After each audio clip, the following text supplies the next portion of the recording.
I will now call this meeting to order at 6:32. Will the recorder please call the roll? Counselor Urban? Here. Counselor Hine? Here. Counselor Lammerman? Here. Counselor Merriday? Counselor Settlemeyer? Here. Counselor Wilson? Here. Mayor Soulsby? Here, I'll rise for the Pledge of Allegiance.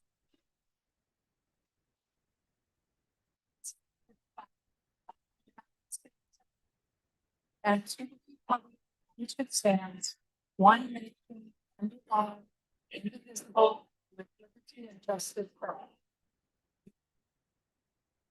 Thank you.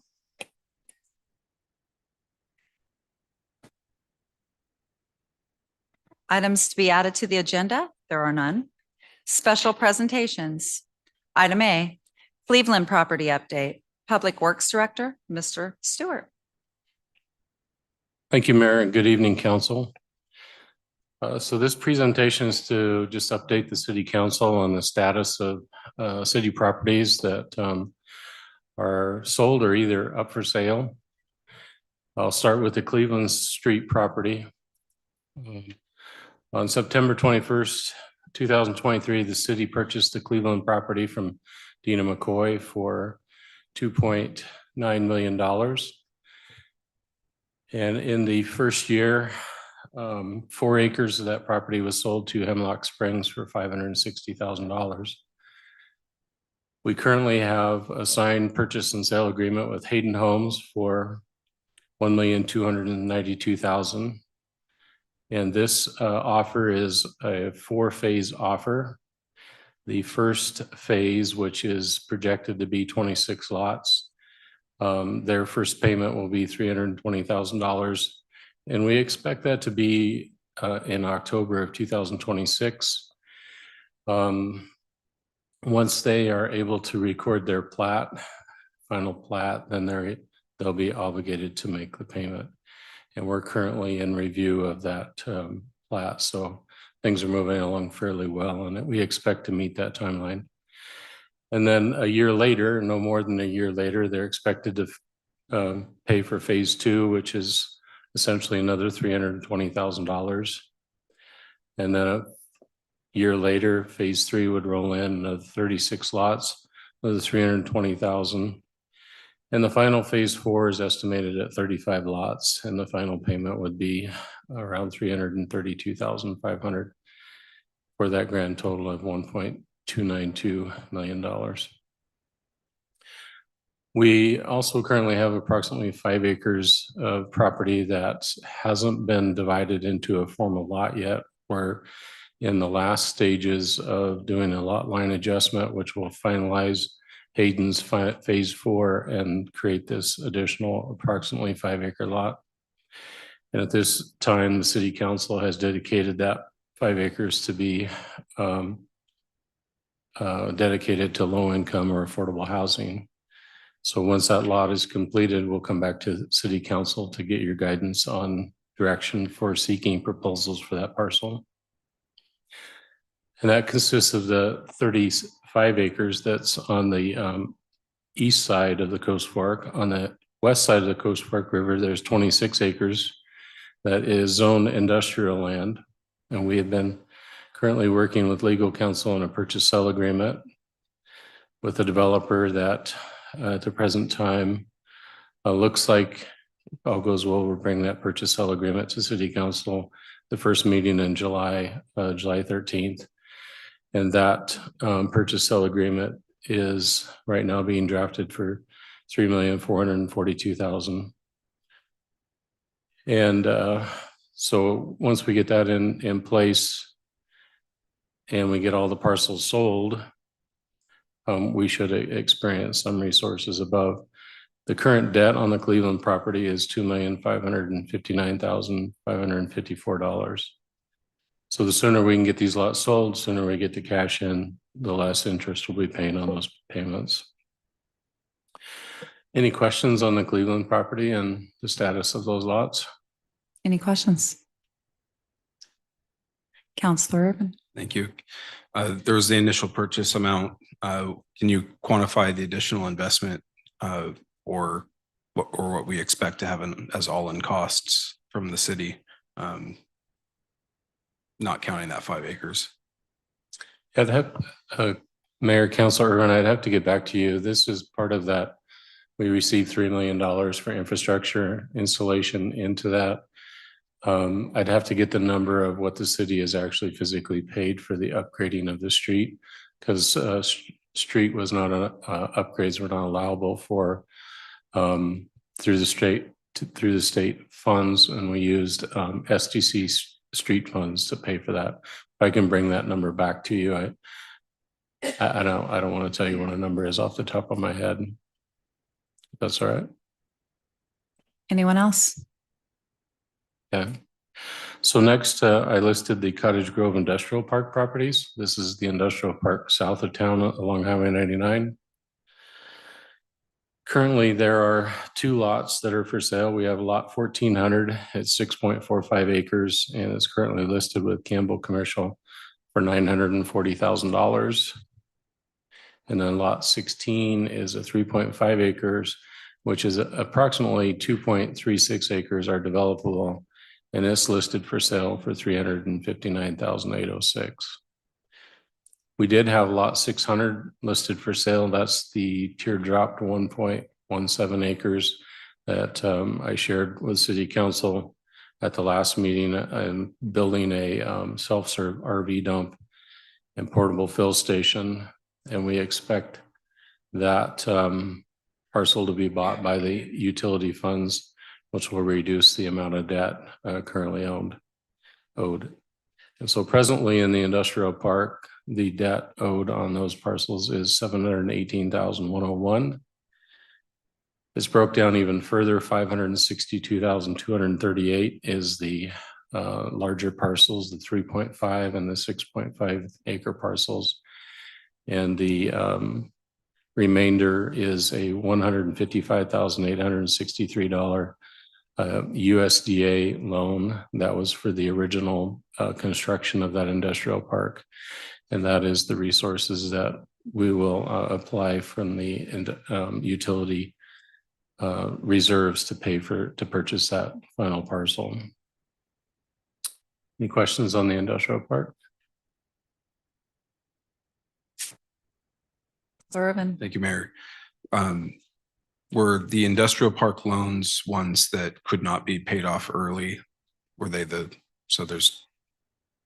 Yeah, so it's my understanding is the the property portion that's Workman, I believe that could be paid off sooner if we had the cash, but the $155,000 portion of the loan that is through the USDA is set payments, and we can't pay that one early.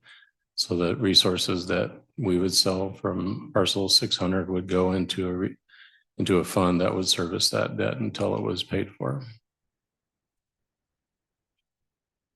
Anyone else? And then we have the former shelter site at 2205 Highway 99. This is a 0.6 acre site, zone residential commercial. It is currently listed with Campbell Commercial for $350,000. And the proceeds of that, there is no debt owed on that parcel, and the proceeds from that would go back into the general fund. And the final piece of property that's been discussed is the Douglas Avenue property.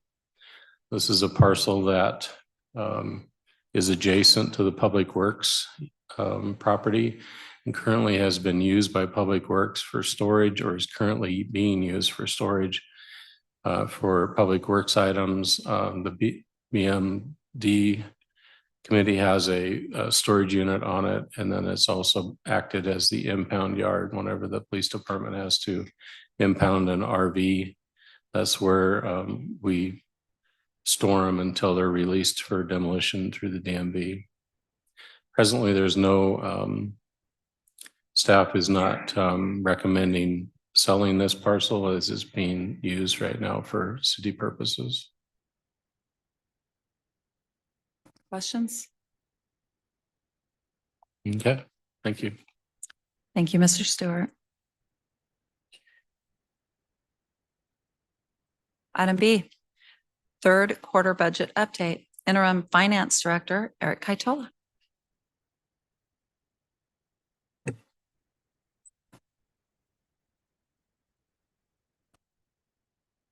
Do the third quarter update, starting with the revenue and the enterprise funds. First, we'll look at the water fund, which is basically right on track with 75% of the revenue being collected, 75% of the way through the year. So that's right on track. Wastewater, see, wastewater. Well, one of my sheets says 70%, but overall, the wastewater fund has received 74% of all of the revenue. 70%, I guess, being just the wastewater user charges. Things to note in here, the golf course is in the wastewater fund, and we've already exceeded the budgeted amount for club and cart rental. So all of quarter four is going to be more than what we had in the budget. Also, the course fees are at 87% and deli sales are at 91% of revenue being collected at the end of quarter three. So golf course bringing in a lot more than we budgeted for. The storm drain utility fund is doing better than expected with 81% of the revenue being collected at the end of quarter three. You go to the next slide. Any questions about the revenue portion? I do. I was at a business after hours meeting the other day, and Mr. Stewart, Director Stewart, did a little presentation on Middlefield. And I know you don't want to jinx yourself, but could you state what we are in line to receive from the golf course and revenue? Thank you, Mayor. I actually looked at that this evening, and our gross revenues to date through Lightspeed show 975,000. So fingers crossed, if we don't get too much rain in the next week, we should be really close to grossing $1 million in the golf course. Thank you.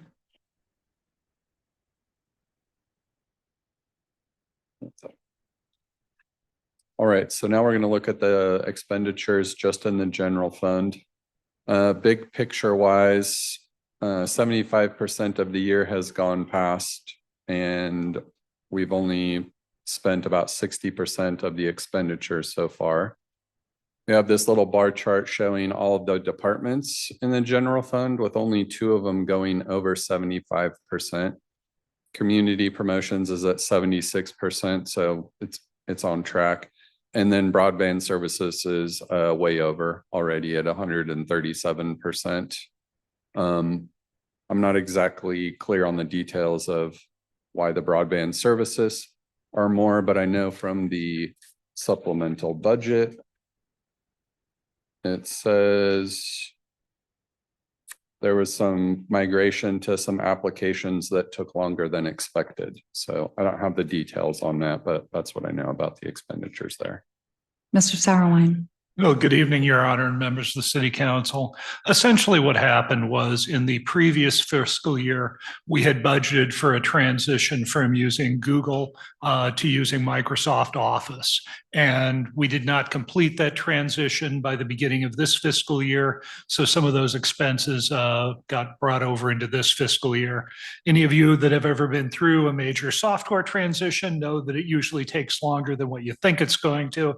So over the course of 2 years, with our broadband budget, we're where we would expect to be, having completed that migration to Microsoft Office this year.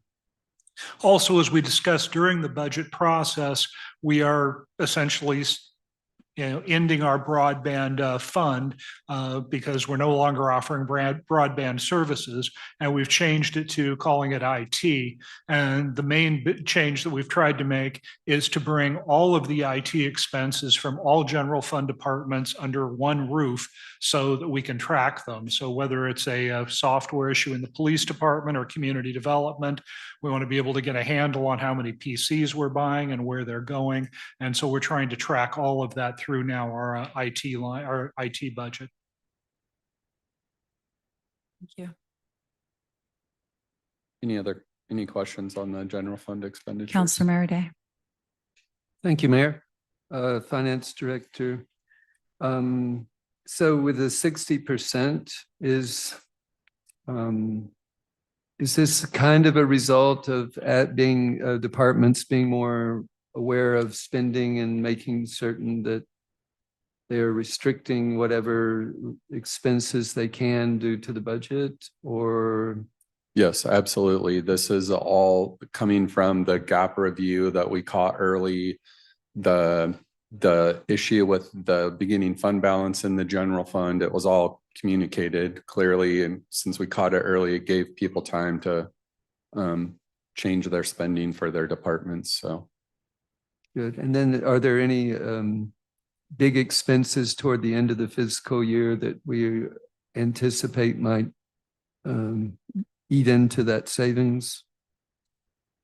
I just started doing like the in-depth review today, and I've identified a few things, but I haven't got to research them. So I have things I need to do some research to see if they're going to come or not. So I don't want to like bring them up right now, but I'll know it in the next few days. But gut feeling, no, there's no surprises out there.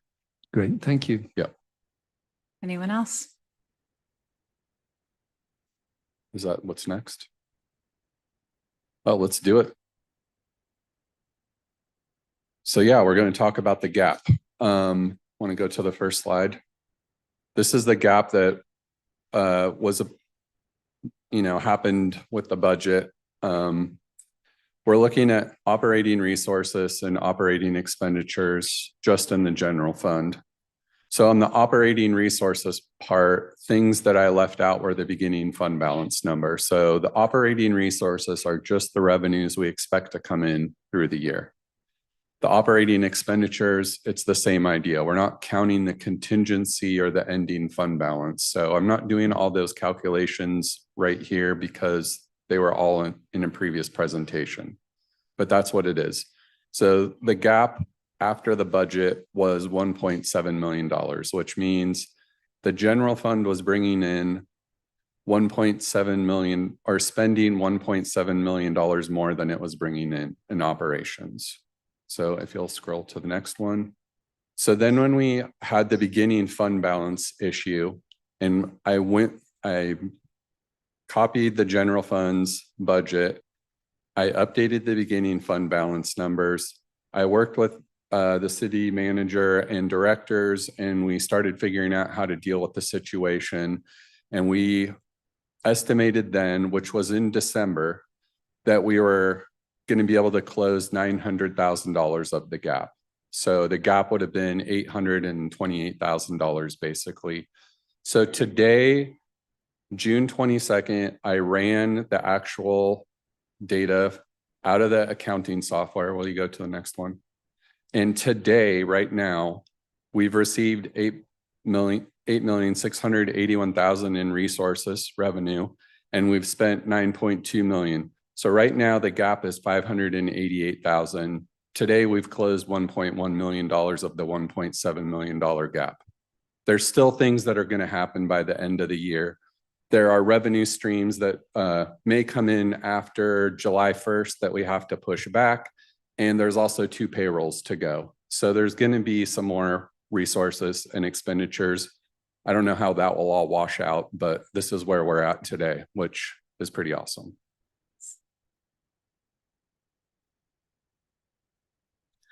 Mr. Sauerwein. Your Honor, members of the council, just to remind you, when we first worked with the Budget Committee on this, our goal for this year was to reduce that gap by $500,000. We wanted to reduce it $500,000 a year over 3 years to essentially catch up. We've managed to get 2/3 of the way through rather than just 1/3 in this first year. So I want to give a huge thank you to Eric and to all of our department directors. They took this very seriously this year, and I think we've made some real strides. So thank you, guys. I appreciate it. Thank you.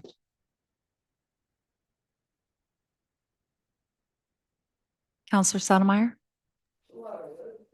Isn't this good news for our beginning fund balance for the next year? I would think so, but I haven't done the evaluation to transfer all of this spending data into the evaluation that I do to set up the 27 budget.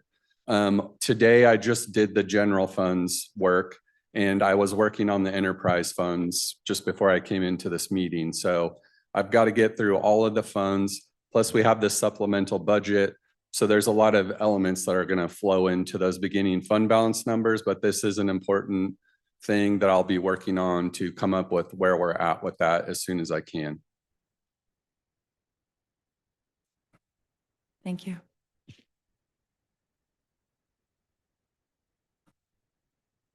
Yeah. Yep. You're done. Yeah. I am. Thank you so much. Thanks. You're welcome. Appearance of interested citizens. This is a time for citizen comment. The council will first take comments addressing items not listed on the agenda for a maximum of 30 minutes. The council will then take comments addressing action items on the agenda for a maximum of 30 minutes. Individual speakers must be recognized by the presiding officer, provide their name, identify whether they are a city resident, and if so, their ward. Please limit comments to 3 minutes or less with council approval.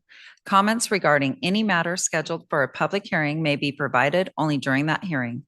The council will not make any decisions based on public comment. However, staff and council may choose to ask questions or comment following the conclusion of citizen comments. Audrey Milan.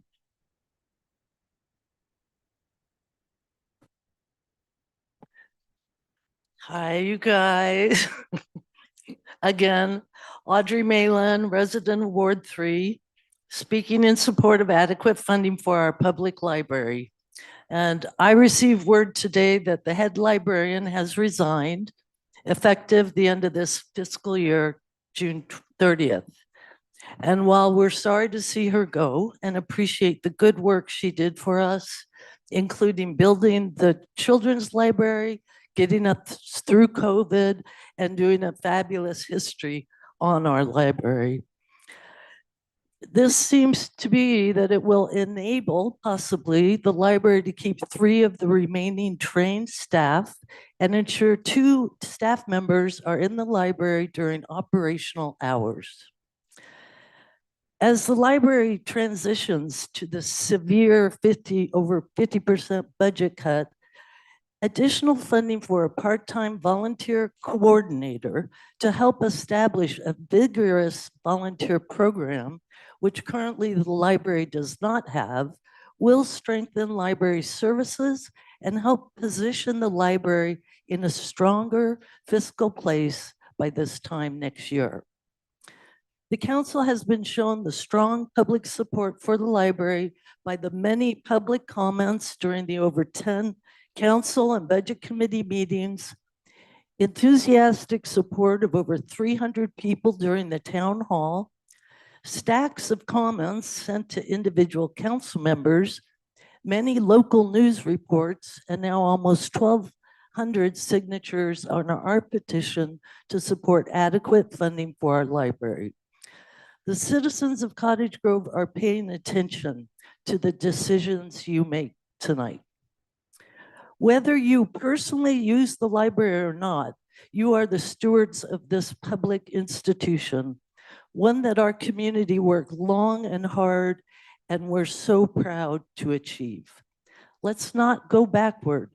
Let's not be the beautiful city that shuttered their equally beautiful library. Thank you for all the time and thought and discussion you have engaged in together on how to right our fiscal ship without throwing out the baby with the bathwater. Thanks. Thank you. Joe Magner.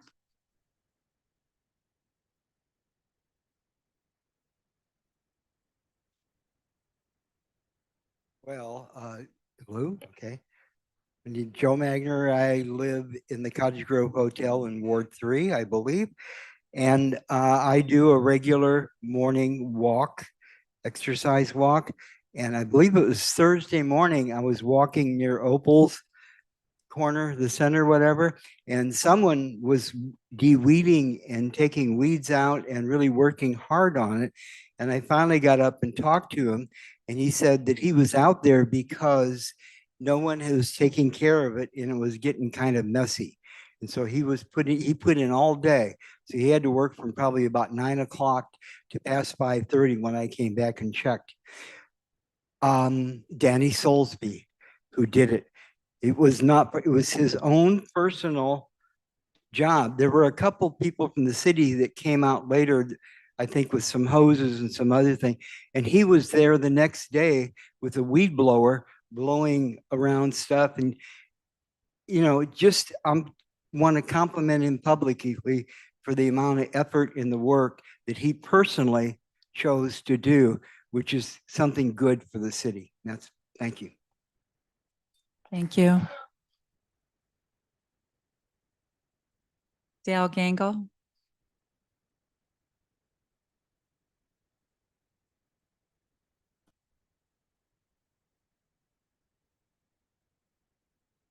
Thank you, Council. Dale Gangle, Ward 1. I think I might have put Ward 4 on that paper. Anyways, Ward 1.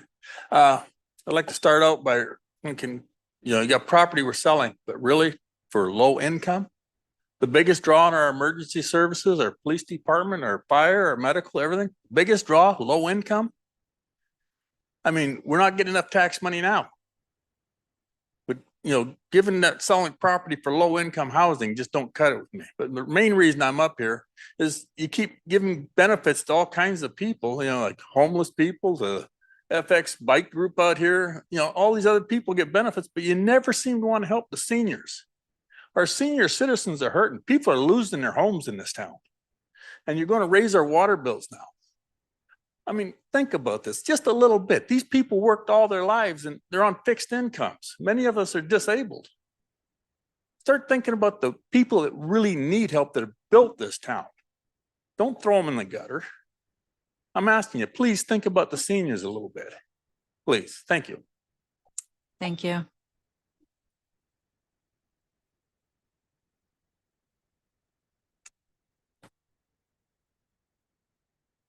A email that I've been asked to read into public record. Dear Budget Committee, thank you for your consideration of South Lane Wheels. Request for funds to purchase a vehicle will increase our capacity to connect community members of all ages and abilities to places that increase their quality of life. A meeting conflict prevented me from stating this in person tonight. I can guarantee that your investment with South Lane Wheels will provide critical transportation services that complement what makes Cottage Grove a thriving, livable rural community, because residents want to continue to live, work, raise families, and age in a place, taking a trip with our homegrown transportation agency. We need your help to continue to serve Cottage Grove residents and businesses. Respectfully, Ruth Lenos.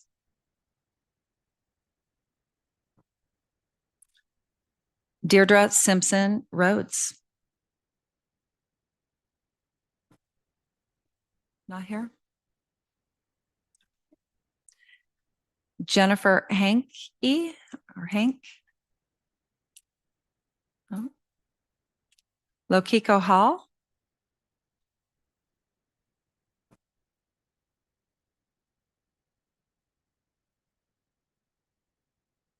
Good evening, Mayor and members of the City Council. My comment applies to the $50,000 that I was heard that I heard was in play regarding the CG Public Library. I believe I owe my life to the Cottage Grove Public Library. See, in late 2024 and 2025, I got really ill. And one of the main things that got me through that was books from the Cottage Grove Public Library. I needed about one book every day or two to keep me out of my own head and distracted so I could work out what was wrong with me and how to get healthy again. I have loved libraries since I knew what they were. But the other thing is that libraries serve the community from the bottom up. People who don't have and can't afford computers or internet can and do get help looking for jobs and places to live at the library. And there are a lot of areas around Cottage Grove that still do not have full internet access. And that would be if one could afford the $108.75 I pay every month to Douglas Fastnet. I know that many of Matt's students at Kennedy don't have internet access or computer access. Plus, a knowledgeable librarian told me about Proton Mail, which is an email service that you can get without having a phone number. So even if a person does not have a phone, they could come and use the library computers to stay connected and look for job possibilities and hear back. Where else will anybody be able to go to do that? The library and all the libraries of the United States are precious gems that should never be discounted or considered expendable. As we come up to the 250th birthday of the nation, I will tell you now that tax-supported public libraries in this country will not celebrate their 200th anniversary until 2033. Before that, people like you and you and you and you and you and me and everyone who was not established already with generational wealth had no way to educate or better ourselves. And then free public libraries came into being and spread across America. It must have seemed like a godsend. So if I had a vote, I would definitely vote to put up the $50,000 to keep this library as fully staffed and fully funded as possible. Thank you. Andrew Elliott. Andrew Elliott, and I'm in the city and one. Mayor Soulsby and councilors, city manager Mike Sauerwine, and the city staff and Chief Corey Chase.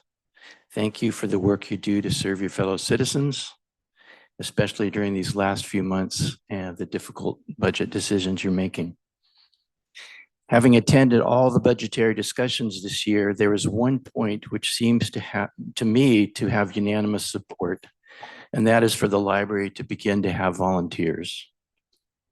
So if we want this, how do we create it? It will take some dedicated work to do this. The 2026-27 library staff may be overwhelmed just trying to maintain basic library functions. I propose that tonight you allocate as a one-time expense a minimum of $25,000 to hire a City of Cottage Grove volunteer coordinator. While a dedicated volunteer coordinator would be employed to direct the recruitment, training, and integration of volunteers at the library, he or she would simultaneously be creating a template that could be used by any department that city staff would like to augment with volunteers. The volunteer coordinator would thereby be serving the whole city government. Think of this as a one-year seed money to invite and integrate greater citizen engagement at a time when we need it most. I believe that establishing such a position would strengthen us as we navigate through this crisis. I would add to this proposal an encouragement that the Friends of the Library assist the volunteer coordinator in any way they are able. And I would include an agreement by the volunteer coordinator to regularly report to the City Council regarding its progress. So all in favor, say aye. Oh, I'm sorry, that's your job. Thank you.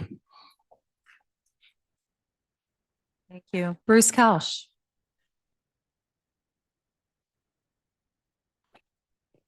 Bruce Kelch. I live outside the city limits. Good thing I'm following Andrew because I'm along the same theme here. This is about additional pilot funding to support volunteer programs for the library and the city. It's clear to those who've been following the budget committee and the council in the development of the budget that having a volunteer program is an integral part of the proposed budget for the library. The council will hear from people who believe the proposed library budget is dependent on volunteers and will not be successful without adequate procedures in place and accountable supervision. I'm one of those who advocate additional funding towards volunteer coordination. Directing additional funds towards the library will allow the city an opportunity to evaluate the effectiveness of a volunteer coordination and development model. Although the city manager is encouraged a looking forward rather than backward approach, I think can be very helpful to review the city's past commitment to volunteer programs. Cottage Grove was designated an All-American City twice. You got the plaque right there, 1968 and 2004, in part by its high level of volunteerism. I spoke with a friend who was the city's volunteer coordinator back in the 90s, who then later held a position of volunteer coordinator funded half and half by the city and South Lane School District. She shared her experience and how much time was needed to have a successful volunteer program. To have a well-run program that meets the necessary legal standards to protect the city and volunteers needs careful development. The coming fiscal year can be an important one in transitioning to new models of services in many departments. The financial errors of the past and inflation will continue to make balancing the budget a challenging task. So I ask, please consider adding additional funding towards volunteer coordination for the library and use this coming year as a pilot program for creating more volunteer programs. Thank you. Thank you. Daniel Leberthson?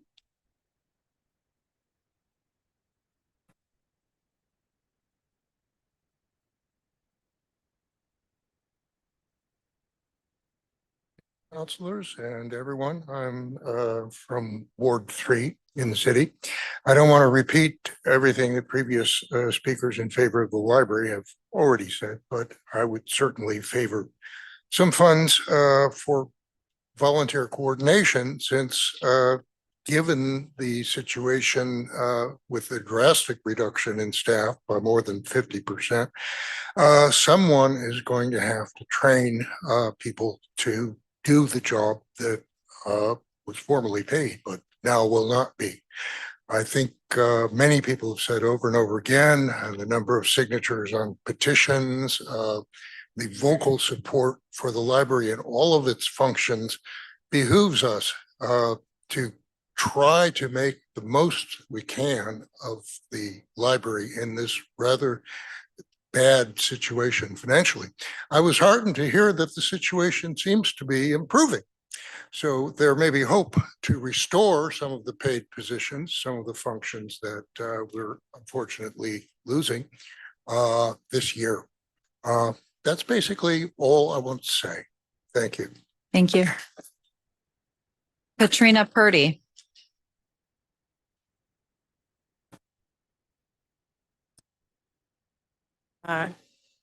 Hello, my name is Katrina Purdy. I am I'm in Ward 3. I currently running the Heart Safe South Lane program. I spent years as a volunteer for South Lane CERT with South Lane Fire. I'm a proud sponsor of the professional version of Pulse Point, which helps responders get to emergencies faster in all of Lane County. I believe that building a strong community is important in a time when so many programs are being cut and school fundings are being cut and prices are rising. Now is the time we need to support our community and our library. A library can now survive. A library cannot survive with the 55% cut when it was only 58% of the overall budget. It will eventually close. It isn't sustainable and will ultimately lead to closure, which can cause property values to go down. Job seekers can no longer find jobs. Businesses will go out of business. Children will read less, which will corresponds with lower literacy rates and overall years and decades. I did some research and found a real world example of a closure that happened in 2005 in California. And it caused ripple effects, quickly realizing it was a big mistake because basically you cut off your nose to spite your face. The library is where people go that need help. People know what is important in keeping the library open and investing in our community is what I want my tax dollars to go to. By saving the library, you save the town. I also want to say that I have been helping with the over 1,100 signatures, and I can testify that over 70% of those signatures are in wards. We want our library to stay open. Thank you. Thank you. Miranda Gerke.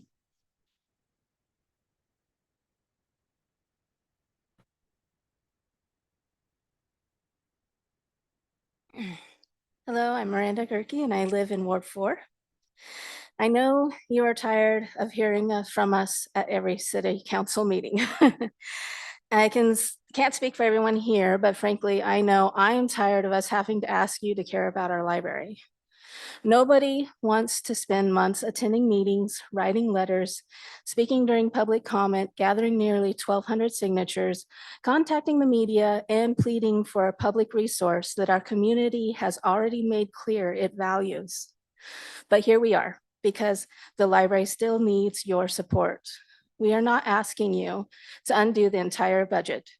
We are asking you to move just a little more funding so our library can continue providing the services we depend on, such as support to our youth, to our seniors, to our job seekers, to our families, to our residents who may have nowhere else to turn, and to our most cherished programs, such as the summer reading program. For thousands of children, the summer reading program has been more than a library activity. It has become a tradition, a place where children discover books, build confidence, stay engaged during the summer, and form positive connections with their community.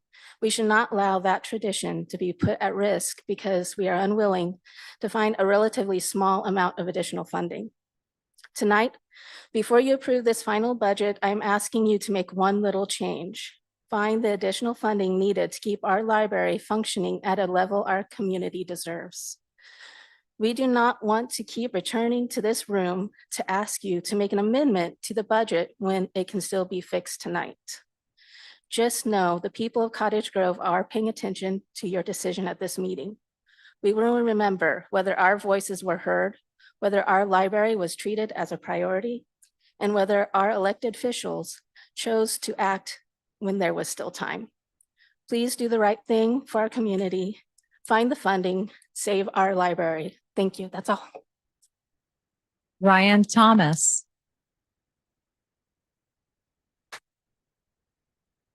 Good evening, Mayor and Council. I'm Ryan Thomas. I'm president of Downtown Cottage Grove. I am not a resident of Cottage Grove. And on behalf of the board, I just wanted to come tonight and let you know that we appreciate your considering funding with the decisions that you have to make on so many organizations needing and asking for the money.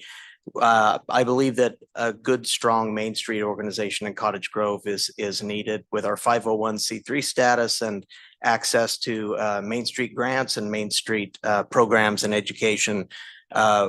We have the ability as a healthy organization that needs to be supported. We have the ability to help open doors, help take care of some of the buildings downtown, and help turn around the economy of downtown in a niche and in a way that only the Main Street program is demonstrated able to do. So just ask that you continue to consider that, and again, appreciate the difficult decisions that you have, and appreciate you even considering it in the first place. Thank you.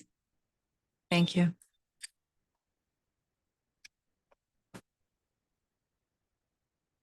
This evening, there is a public hearing for city proposed supplemental budget.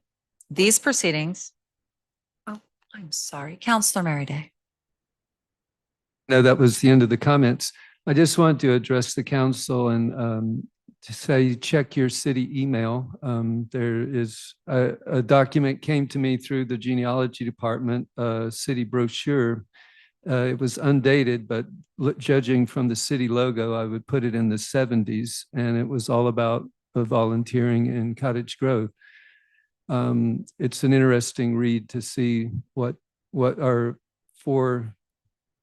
predecessors had addressed the same issue. Much of the language that we've heard from speakers and from advocates is contained in this document. And as one of the speakers noted, a big part of our All-America City Award was the recognition of the role of volunteers, the role of our library, the role of our water treatment plants, our parks, and other assets that have been developed in our community in a partnership through volunteers and the city.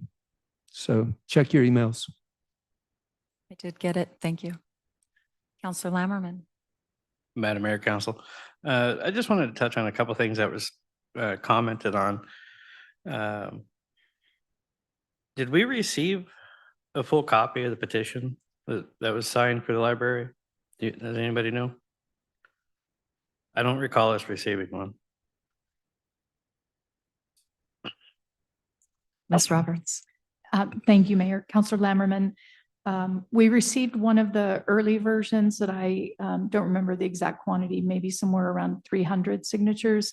And then at one particular meeting, the signatures were circulated around for each person to take a look at, but actual physical copies were not provided. Okay. And then the other thing was there's a statement in regards to getting involved and coming down to the meetings and doing all that.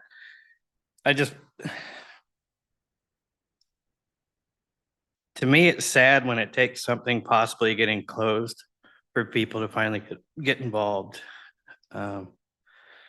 Sorry, it irritates me a little bit, but. Anyone else?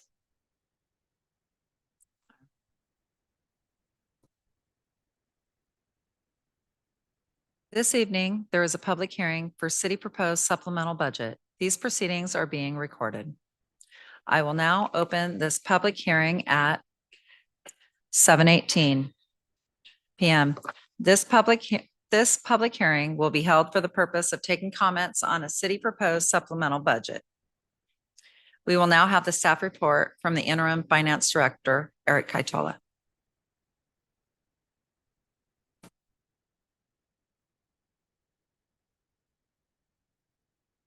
Okay, so I have to admit a mistake I made here.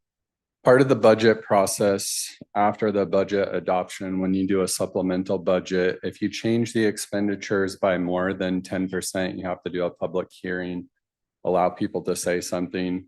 Someone prepped this document for me and I did not give them all 4 of the funds that are over the 10% change. So we see on this memo here that it says Armory Special Trust, but all 4 funds are actually the Special Trust Fund, the Armory Special Trust Fund, the EDA grant, and the Storm Drain Reserve. So all of those are appearing in the full supplemental budget, but the over 10% list isn't accurate on this document.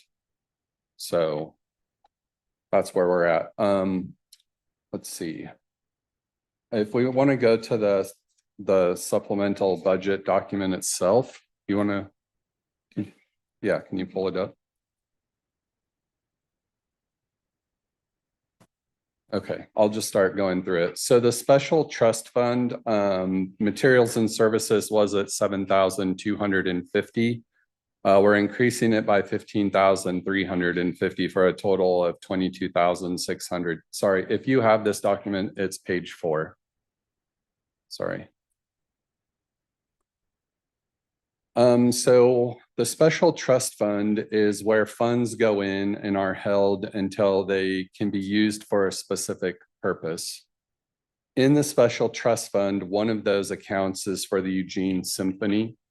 And I went through and reviewed it. And funds had not been transferred from the special trust fund to the general fund for the Eugene Symphony since fiscal year 2022. So I looked at all the expenditures for the Eugene Symphony and transferred the entire balance, or I would like to transfer the entire balance to the general fund. It's basically paying the general fund back for the amounts that it's put out for the Eugene Symphony. The next one is the Armory Special Trust Fund. And this is totally related to the Wall Dogs project. So we got a bunch of revenue for the Wall Dogs, therefore increasing materials and services by the 28,700 that came in for Wall Dogs, and also showing that the revenue is going up by the same dollar amount. The third fund is the Economic Development Admin Grant. This is funded. Yes, sir. Counselor Irvin. Can you slow walk us through using the special trust fund, what we're seeing here? Because if you're saying money had been accumulated in the special trust fund, or donations presumably had come in using the symphony, for example, and we had budgeted more donations coming in, I see an increase to that. So that's an expected higher donation amount going into, or for this past year, where in the note it says 18,293.37 was moved to the general fund. Yes. Correct? So since fiscal year 2022, donations, or however the money was coming into the city, and it was being set aside in the special trust fund. $18,293 has accumulated since 2022 for the Eugene Symphony. There has been far more expenditures than 18,000 for the symphony that the general fund has put out. So I want to transfer all of the money that's held in the special trust fund to pay the general fund back for the symphony to the general fund, leaving $0 for the symphony in there. And just to reiterate, those are all dollars that have already been captured by the city, but never paid back to the general fund. And it's only going up by the 15,350.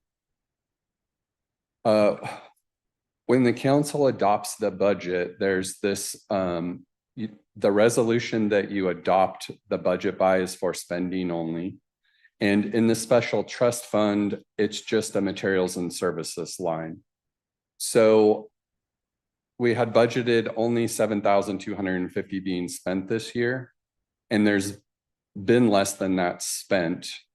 So it's kind of a net effect of the 18,000 wanting to get transferred out versus what has already been spent. It's not just a line for line on the Eugene Symphony number.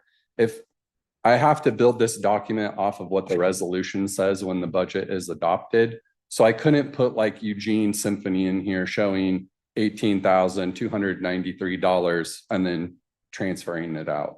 Okay, I think that makes sense. Some had been spent. Now we're reconciling what was transferred out, and that's what we're seeing here.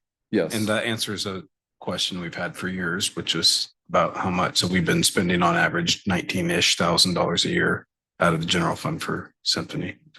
Yep. All right, thank you. Okay, so on to page 5, the Economic Development Admin Grant. These dollars are all grant dollars. How do I explain this? The city was expecting the remaining grant dollars from the federal government to come in to cover the expenditures that have been spent in the EDA grant fund. But the $470,000 that we're expecting to come in, whatever it is not going to come in by June 30th. So if we don't get money in the EDA grant fund, it will show a negative fund balance. We'll get an audit comment. We don't want to do that. So what we want to do is do a short-term loan from the Storm Drain Reserve Fund of $500,000 to the EDA grant fund to cover the expenditures. Then when the grant reimbursement comes in next year, maybe in the next 3 months or something, we would just pay the short-term loan back to the storm drain reserve fund. So that's page 5. And then you see the corresponding transfer out on page 6. You'll see the storm drain reserve fund and an increase for the transaction to the EDA grant line of 500,000. So it's just the short-term loan until the reimbursement comes back from the federal government. So that's what we have the public hearing on, are those 4 funds. Any questions? That's it. Counselor Urban. Thank you, Mayor. On the building inspection program fund, this is not anything relating to the SDC repayment, right? That's totally separate. Okay. Mr. Sauerwein. Good evening, Your Honor, members of the council. What we are recognizing here is that we had positions within the Community Development Department that were being funded by the building fund. And one of those positions was transferred over into community development in mid-year. Our consultant who we're working on audits with told us that we need to recognize that that position, half of its year was in one fund, half its year was in another fund. Otherwise, we're going to get an audit comment. It's a paper shuffle, but we need to recognize where the funds, where the money for that position was coming from. I said, just to have a clean audit in the future. Council, I need to just butt in here a little bit. We're looking at this whole supplemental budget document, but we're only talking about the 4 funds specifically that go over the 10%. And I'm going to go through all of this when we get to the supplemental budget passing part.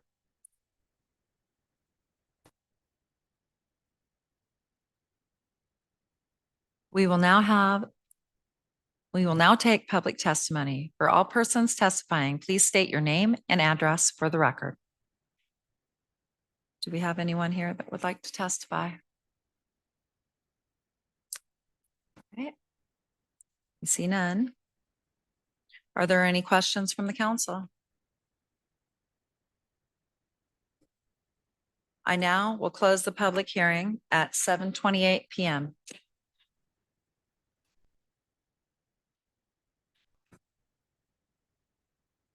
Consent agenda. Counselor Urban. Thank you, Mayor. I move approval of the consent agenda. Second. We have a motion with a second. All those in favor signify by saying aye. Aye. Aye. Opposed? Motion carries unanimously.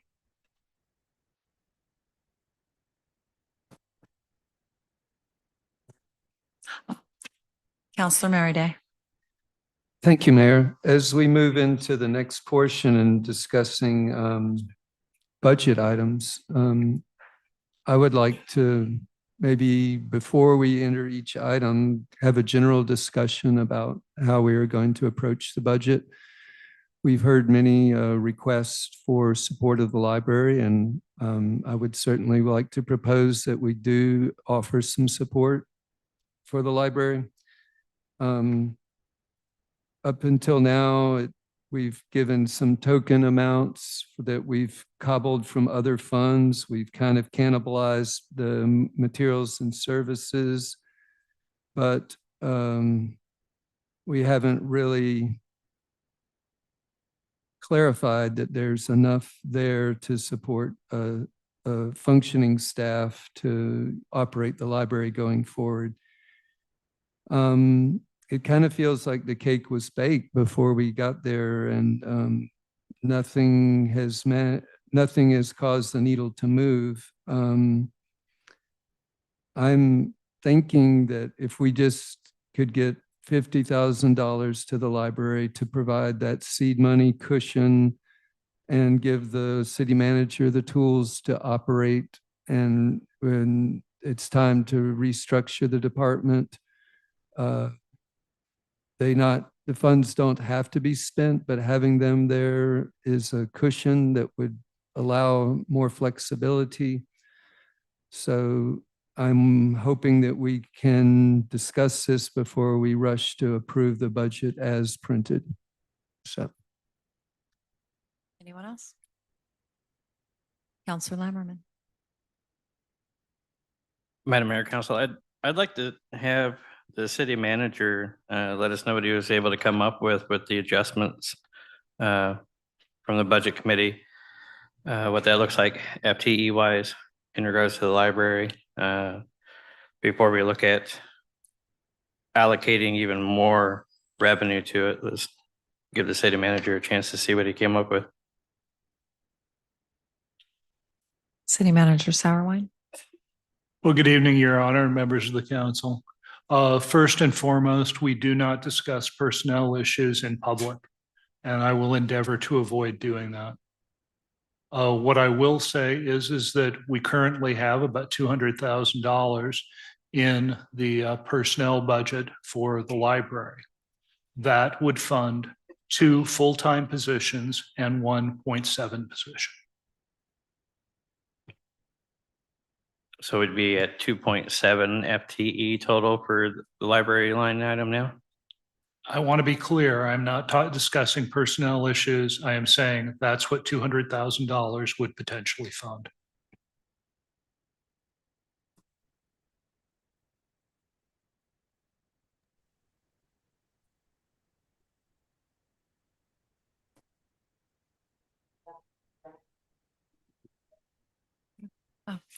Counselor Saddlemeyer. So is this the time that we're taking to discuss the library potential funds? Not yet. We'll get to that. Okay, thank you.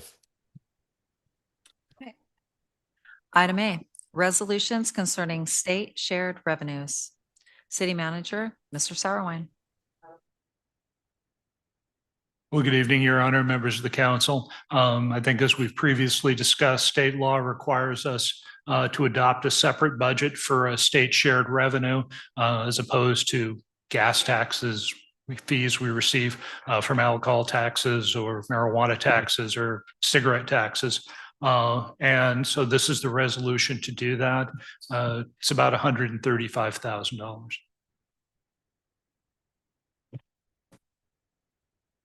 Counselor Irvin. Thank you, Mayor. And this needs to be in a two-part motion, is that correct? 2 separate motions, okay. So I move that the council adopt resolution number 2179, declaring the city of Cottage Grove's election to receive state shared revenues. We have a motion. Do we have a second? Second. We have a motion with a second. Any discussion? I see none. Will the recorder please call the roll? Counselor Hink. Aye. Counselor Lammerman. Aye. Counselor Settlemeyer. Aye. Counselor Irvin. Aye. Counselor Merity. Aye. Counselor Wilson. Aye. Mayor Soulsby. Aye. Motion carries unanimously. Counselor Irvin. Thank you, Mayor. I'd like to also make the motion that the council adopt resolution number 2180, certifying the city of Cottage Grove's eligibility to receive state shared revenues. Second. We have a motion with a second. Any discussion? See none. Recorder, please call the roll. Counselor Settlemeyer. Aye. Counselor Merity. Aye. Counselor Wilson. Aye. Mayor Soulsby. Aye. Counselor Lammerman. Aye. Counselor Irvin. Aye. Counselor Hink. Aye. Item B, resolution adopting the 2026-27 budget, making appropriations and imposing and categorizing ad valorem taxes. City Manager, Mr. Sauerland. Good evening, Your Honor, members of the council. This is really a 2-part issue. Included in your packet is the resolution adopting the budget.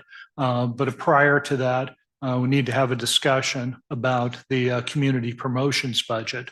which was approved by the Budget Committee in a total dollar amount, but they did not identify the specific items that it would be spent on. I would note that approximately 50%, $48,000 of what's included in the included in the community promotions budget does go to the Chamber of Commerce and to the Visitor Center. That is to follow state law of what we can do with our transient lodging taxes.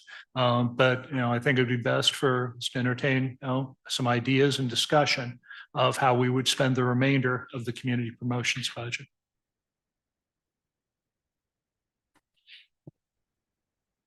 Councilor Urban. Thank you, Mayor. Well, I just want to recognize that we've been through important, long process as a council and when we're meeting as the Budget Committee. I want to assure the public that we have heard the comments, that the things I've taken away are an adequately staffed, maintaining services that have been, the community has come to rely on and to enjoy, not reducing those services and maintaining a safe environment for people to enjoy. To that end, and looking to the future of the next few years, I believe that the funding level that we've provided, at least the contribution from the city through its general fund, is meeting those metrics. A lot of this is riding on the reliance on a very competent, knowledgeable, and one city manager and staff who've been listening and implementing what has been heard. So I feel confident that those things will be satisfied in this budget to the best of our predictive ability right now. The forecast for the future does not change in terms of its negative impacts in our general trajectory of revenues and expenditures, short of some, sales going through, things moving more quickly maybe than we otherwise would have hoped or anticipated on some other fronts. But we're kind of in a long game, and I feel most comfortable exercising what I think is my best judgment to leave the funding levels as they are, to have some, it's going to be minor fallback potential if we do have some sort of a crisis going into next year, to maintain those levels, to maintain the service. I think it's adequate for standing up a volunteer base. That's to be seen. I'm comfortable at this level. I also know that we can, move knobs and dials going into this coming year with additional supplemental budgets if we have to. It is something we'll be paying close attention to. And there's a lot to be seen with what needs to happen also on the pool side. A lot of efforts are going to have to be underway there. I have it written down for concerns of council, but I'll note that I am strongly going to support and advocate for and hopefully garner the consent of council to have standing ballot measures, at least on November ballots, to keep the question before the residents and broader even community that enjoys these services of a measure for supporting the library in a library district.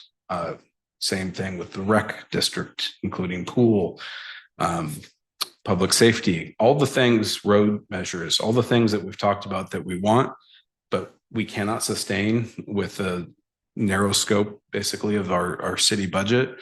I would like to see that, even if they fail, put them back up, just so the question stays ready. And I think that, I've heard loud and clear, let us vote on it. Let us vote on it on some of these big measures. So all of that factored together, I'm standing by what was already a compromise through the Budget Committee to this level. And I think we've had good fortune to be in this position that we are today, that it's on the right track. As for the promotions, community promotions budget, I don't have a lot of strong feelings of, if somebody else has I'm not quite sure what to do with the Main Street request, that allocation of everything else ratably from what it was last year. For those that showed up, I was in favor of that, but with that, I'll step back and I'll listen to other ideas. Thanks. Counselor Sotomayor.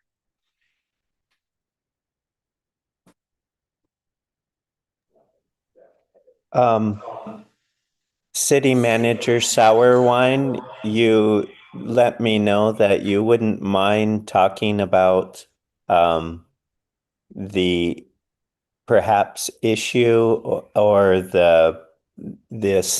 how we can move forward to get volunteers, what that might mean to us.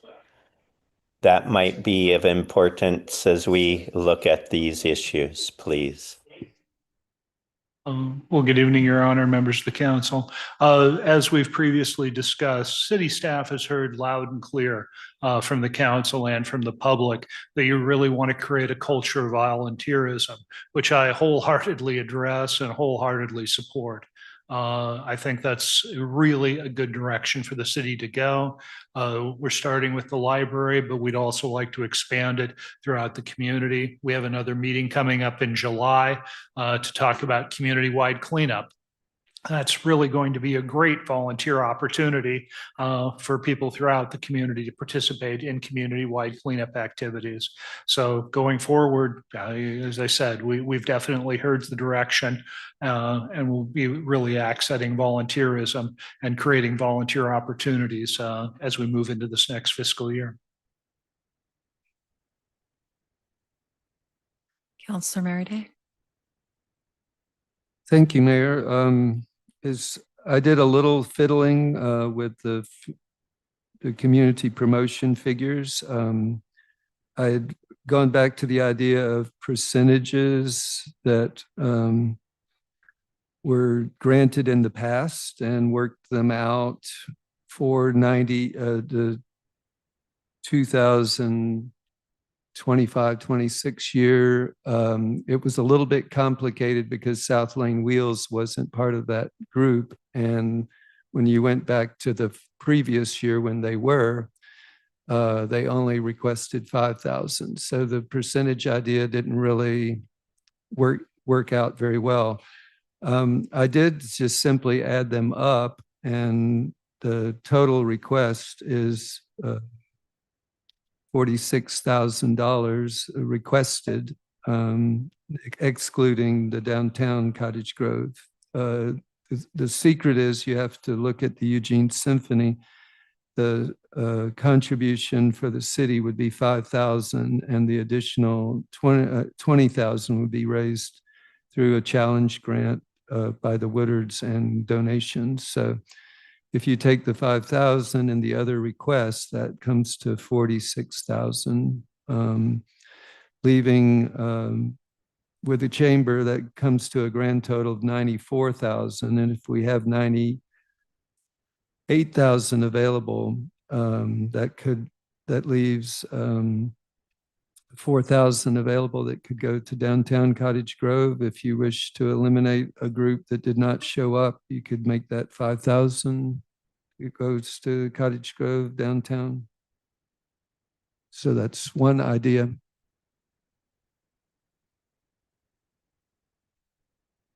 Counselor Lammerman. Madam Mayor, Council.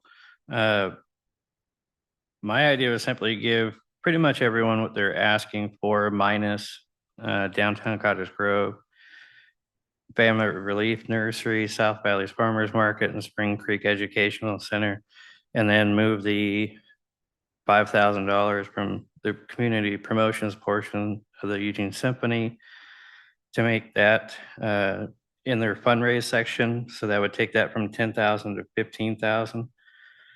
That would allow everyone else to get what they were asking for with the remaining 7,000 that could be given to one of the other programs or downtown Cottage Grove, however was seen fit.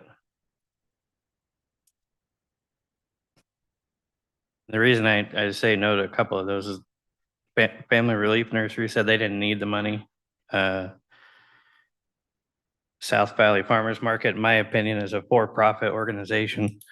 And how long can we keep giving them money? And then Spring Creek, that's some sort of out-of-town program coming in. I don't know if we need to give them the $1,000. Counselor Urban. Just add some of I agree on the logic here on, well, Singing Creek, we know moved their kind of operations up to Pesca. Doris Ranch. Yeah. Doris Ranch. I've been doing this for a little while, and I remember the initial requests coming in from the South Valley Farmers Market being very clear that we just need seed money. This is just to get us up and going. This is no comment on how wonderful this is for our community, but I do think that it was not intended to be basically a line item. And given the circumstances we're in, I'm inclined to either eliminate that or materially reduce it significantly. And then I do recall that on the Family Relief Nursery. So I don't know, maybe those who are dealing with the Eugene Symphony can speak to the fundraising 15. I think part of the city playing into that might be baked into the grant. But I do like kind of the remaining of what we come up with going to the downtown Cottage Grove group. City Manager Sauerman. Well, good evening, Your Honor, and members of the council. Just to speak to the Eugene Symphony, in the past, the city has budgeted $25,000 for the project. This year, we budgeted originally $5,000, and the reason for that was that we received a challenge grant from the Woodard Foundation that they would put up $10,000 if the city were to also fundraise $10,000. I've been talking with the Chamber of Commerce folks. I think we're well on our way to fundraising that $10,000. But that's how the math was originally worked. Was the $10,000 number for fundraising was tied to what the challenge grant was.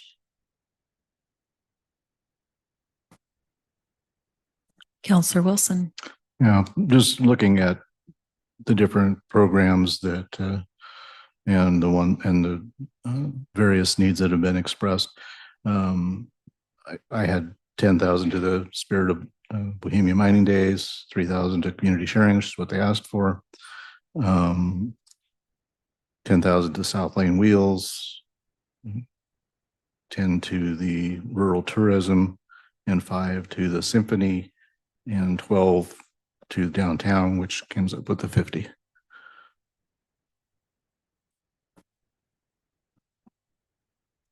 Counselor Hike. I'm pretty much on the same page, funding everything except for Family Relief, South Valley Farmers. I like the South Lane Wheels. I like that last year they said they didn't need the money, so they didn't ask us for it. I respect that. And I think that really goes far to supporting the community and promoting safety as well. So, and everything else going to downtown Cottage Grove. Counselor Merriday.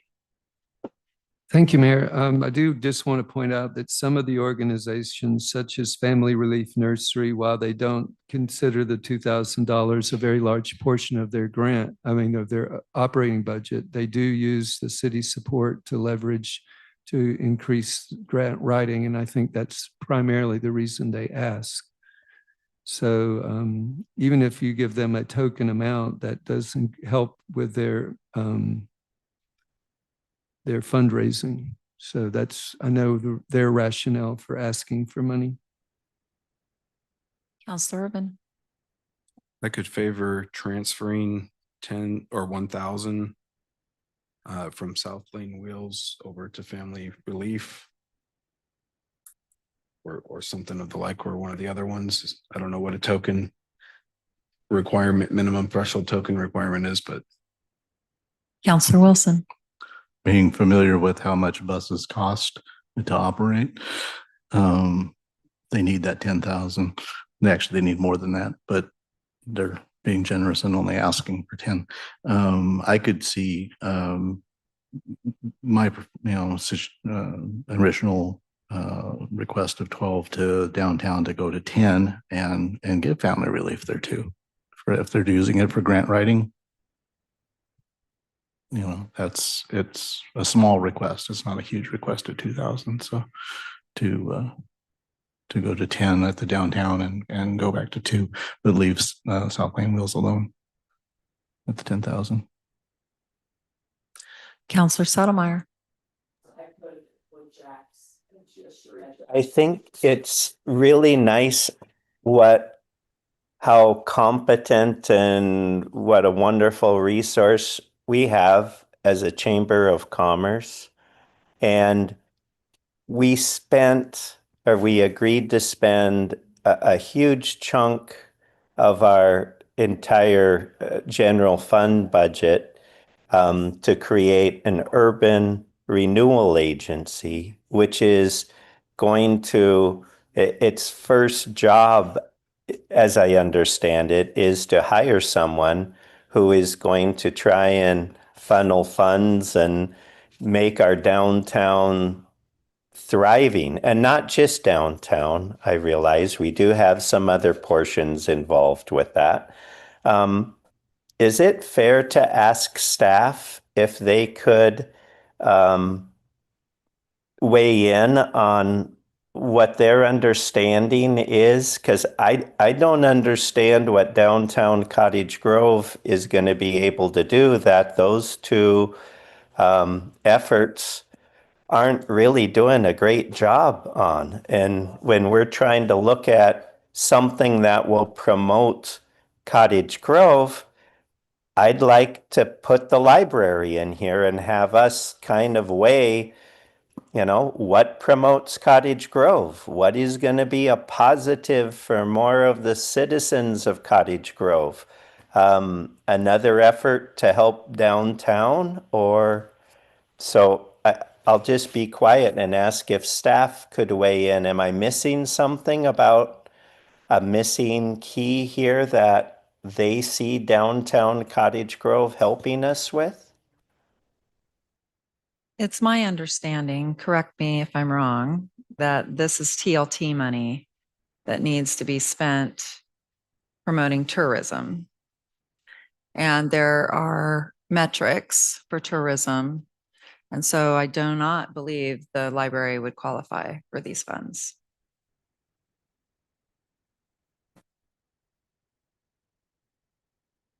Good evening, Your Honor, members of the council. The transit lodging taxes, what we're allowed to spend them on is definitely defined in state law. As far as how these funds are distributed to these groups, this is really a policy decision to be made by elected officials. And as far as weighing in on the downtown association, I'm really not the best person to speak to that. You had a representative here earlier this evening. I don't know whether he's still here or not. It doesn't appear that he is. But I said those are the folks really to speak to what the group does and what their goals and priorities are. Counselor Lammerman. Madam Mayor, Council, I can kind of speak to a little bit of it. Granted, I'm not there all the time. I am the advisor between City Council and downtown Cottage Grove.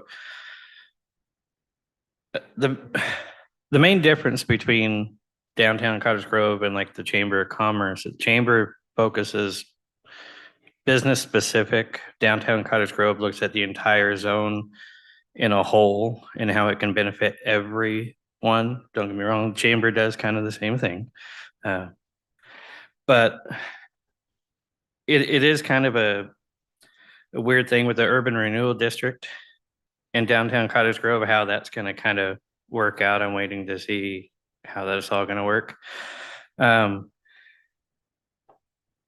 downtown Cottage Grove also does things like the Opal Whitley Park, Oktoberfest. They do the hanging baskets. There's a lot of things they do. I really wish Ryan would have hung out a little bit longer, but for the most part, that's the main things I've seen so far that they're doing. But they are looking at getting more grants to help with storefronts, and improving the cosmetics of everything and trying to get people into buildings and figure out why they're sitting empty for so long. There's a lot of things they are actively trying to do. Could I have Georgia Haskell, CEO of the Chamber, speak to this?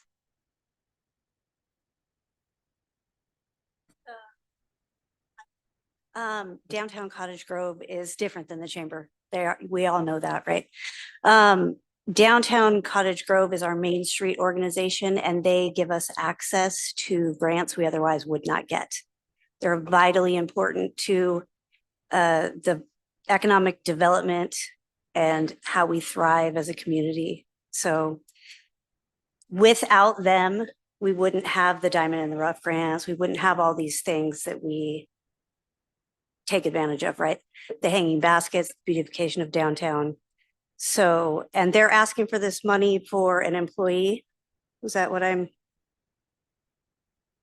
First, you had to ask I want to drink. It's a third of the budget they're needing for an employee. So yeah, but they're basing it off of what other communities are doing with their Main Street programs. Yeah, so communities benefit the most when their chambers and Main Street programs collaborate and work together.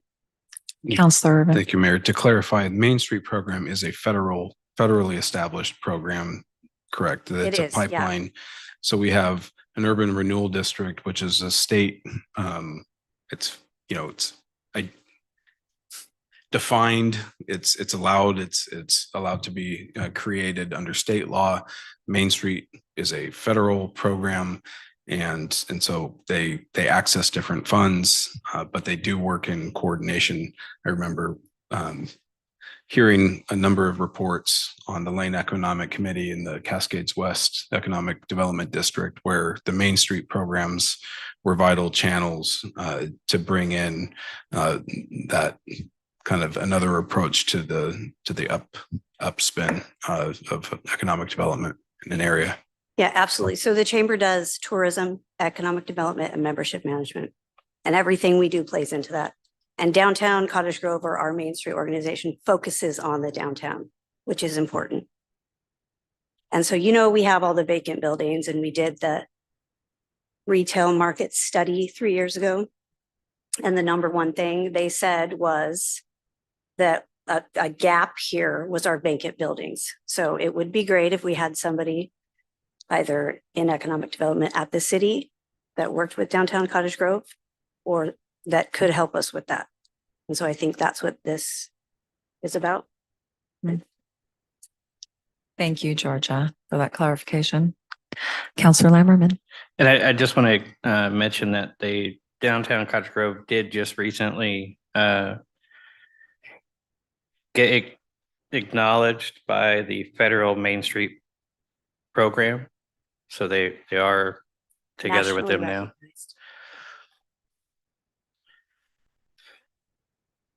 Councilor Urban. I'll make a motion. You can always amend it, but can start it here. My motion is that the city council update the community promotions budget as follows: Spirit of Bohemia Mining Days, $10,000.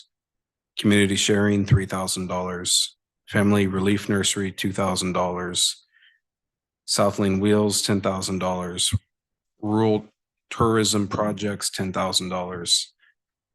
Eugene Symphony, the community promotions portion, $5,000.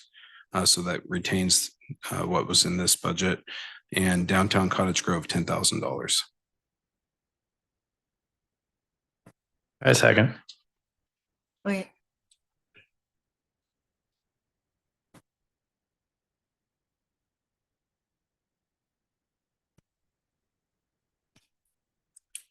I shall. So what I heard you say, Counselor Urban, was Spirit of Bohemian Mining Days, $10,000, community sharing, $3,000, family relief nursery, $2,000, South Lane Wheels, $10,000, the rural tourism projects, $10,000, community promotions under the Eugene Symphony, $5,000, and $10,000 to downtown Cottage Grove. Correct. That comes to 50. Is it not?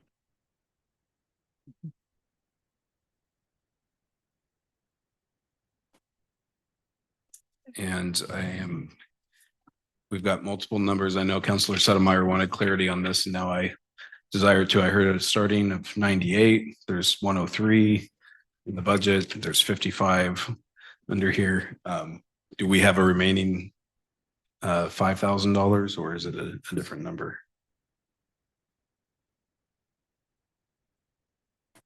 Yeah, as we've previously discussed, this is an estimated revenue, not a specific number. But to answer your question directly, yes, I think there would be $5,000 left, if our estimate is accurate. Counselor Settlemyre, did you have something to say? Yes. And I believe the point has been made that the library cannot receive this extra $5,000 that's sitting here, that kind of a little undecided. I was told also that it is kind of up to us. If we didn't spend this, I know that we had the ability to put some of it back in the general fund, and then that it would move to the library would be a potential. Can we please get some staff to weigh in if that's legal, if we decided to do it or not? Well, I think I understand what your question is. At the end of the fiscal year, all money in the general fund washes back into the general fund as cash carryover for the following year. So if there was money that was not spent in community promotions at the following year, it would wash back into the cash carryover for the following year. The issue that was made earlier is within state law, there are limits on what we can spend transient lodging taxes on.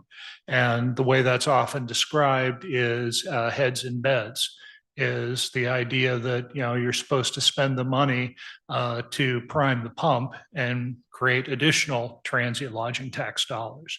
And you do that through supporting your Chamber of Commerce, supporting Downtown Association, supporting your Visitor and Convention Bureau, supporting events that occur in the community that make it attractive for people to come and visit. I'm hoping I'm answering your question.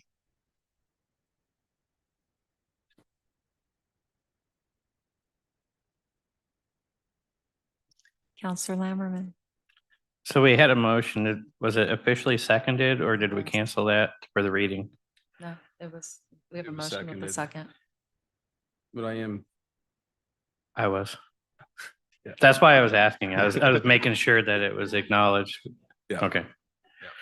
I would be actually inclined to either keep the motion the same or move that unallocated 5,000 to downtown Cottage Grove. Counselor Lammerman. I would take an amendment and adding the additional 5,000 to downtown Cottage Grove. So I'd like to amend my motion on the line item for downtown Cottage Grove from 10,000 to 15,000.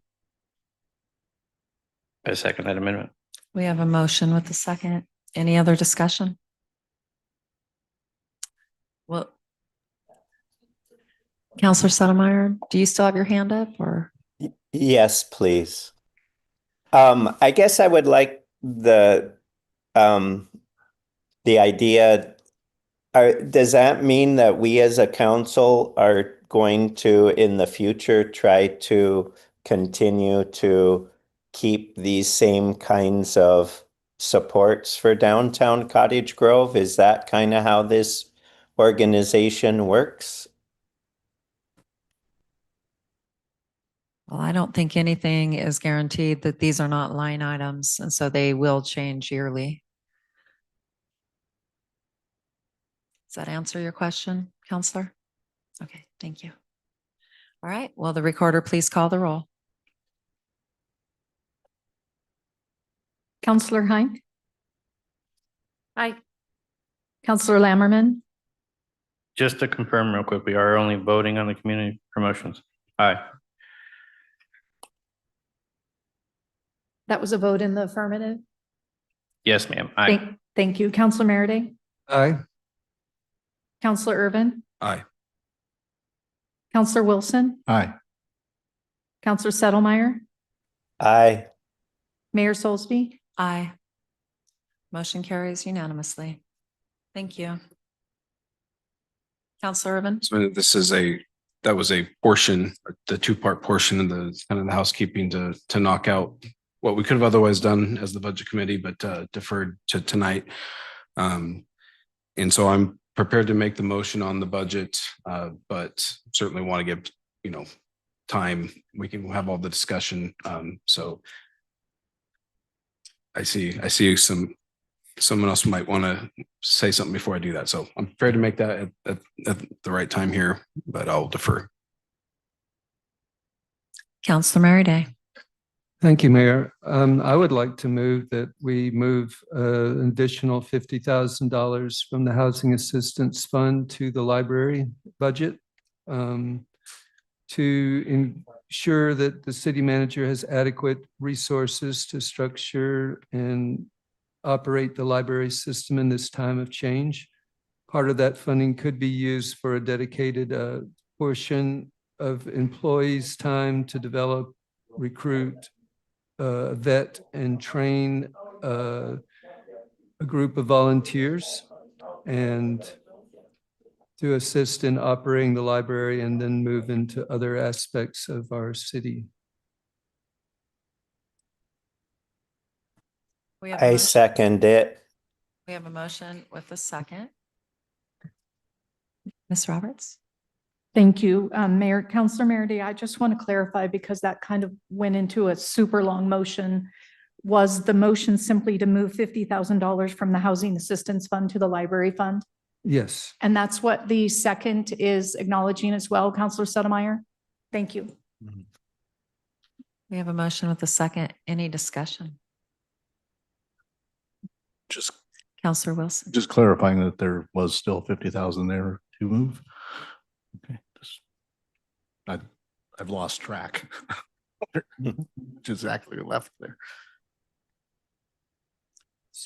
Mr. Sauerland? Your Honor, for the record, the Housing Cost Assistance Fund has $83,000 in it, included in the resolution. Counselor Urban? So this gets to the really trying to comprehend or think about next year and the year after. I cannot support this motion because of that. There are too many unknowns for me sitting here today to do that. And I know it's largely symbolic. It could be moved back.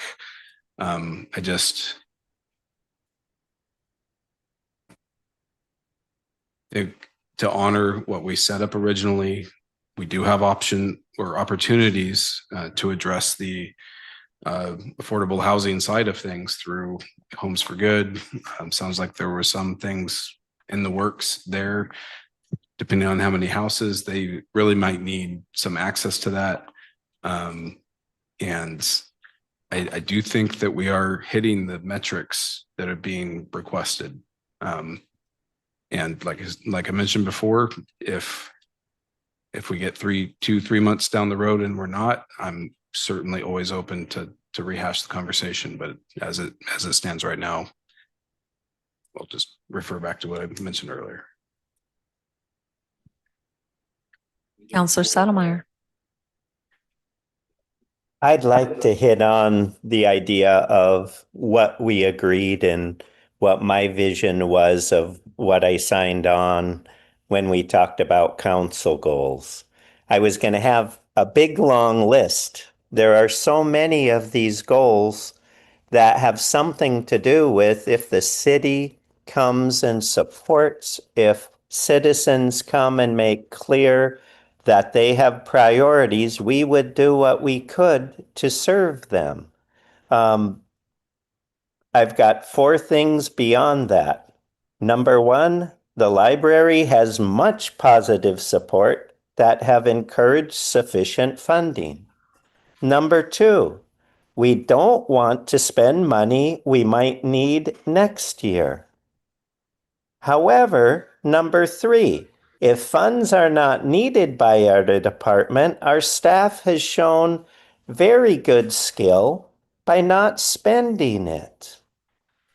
Number 4, we can give a lot of citizens a very positive message if we move $50,000 and even just use the words "just in case" to the library fund.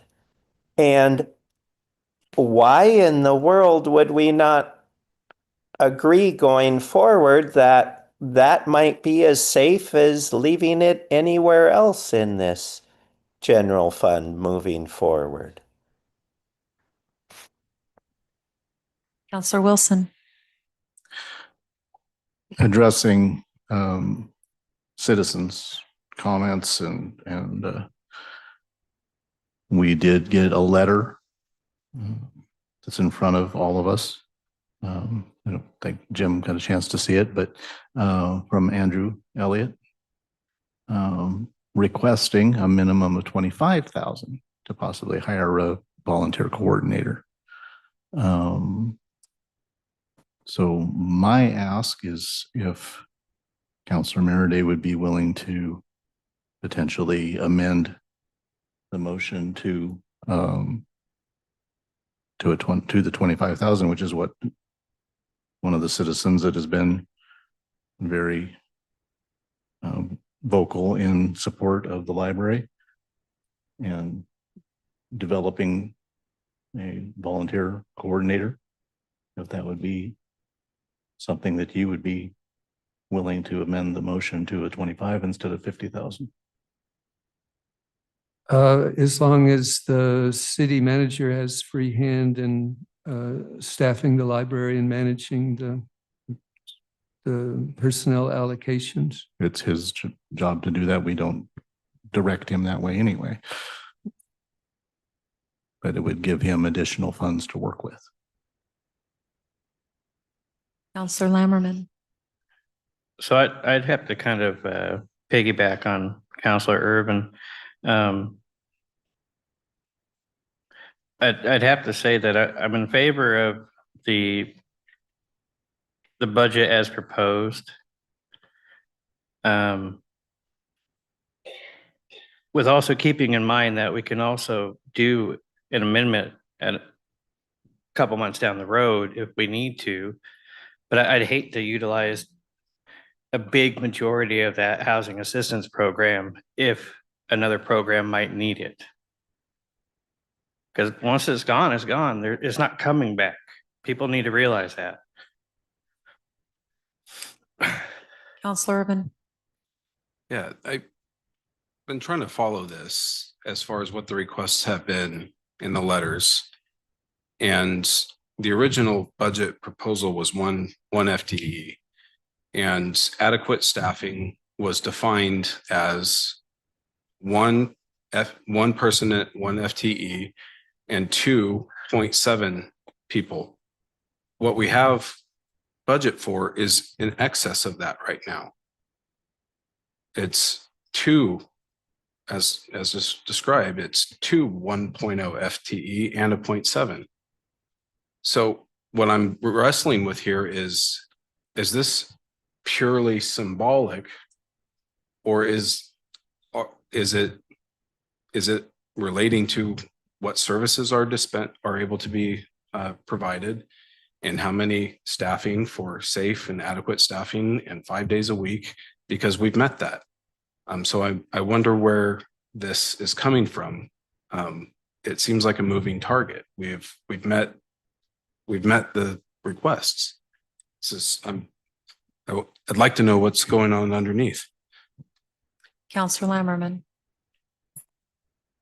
I'd have to agree because it seems like a big majority is more coming down to a symbolism thing, because I'm not really hearing too much opposition to taking 25,000 out of the materials and services, which supports the library. So I agree. I'd like to know a little bit more what's going on underneath there, but.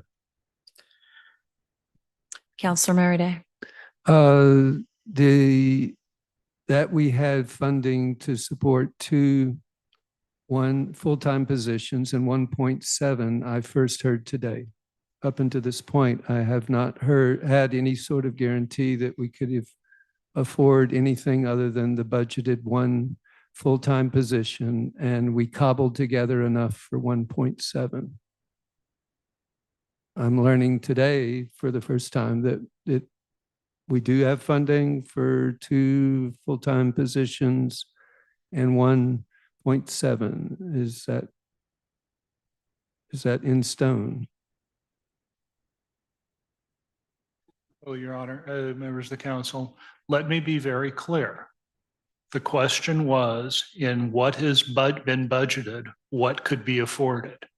And the answer is that for the amount that's currently in the budget, about $200,000 in the personnel line item, could fund 2 full-time and 1.7 position.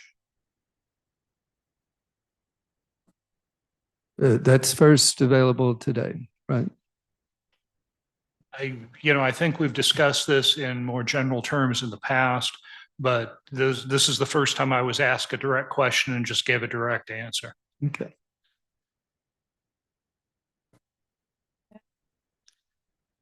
Well, are we ready to vote on the motion? And well, we probably need to restate. Did you? Well, we did have a friendly amendment, I believe. Are you still wanting your friendly amendment? I guess is the question. I was just putting it out there as a possibility of if what the original counselor you moved for 50,000, whether you would be interested in doing that.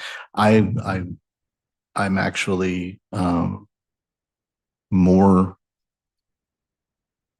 leaning towards letting the city manager do what the city manager does with the budgeted amount.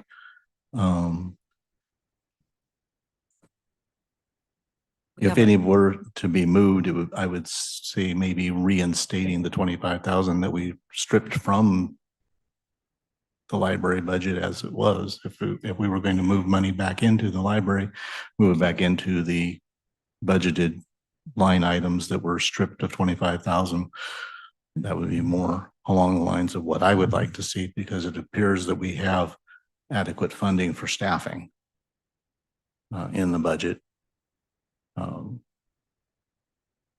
Not that we can give any direction specifically to the city manager in that regard. That's his job. And I trust him to do his job. He does it well.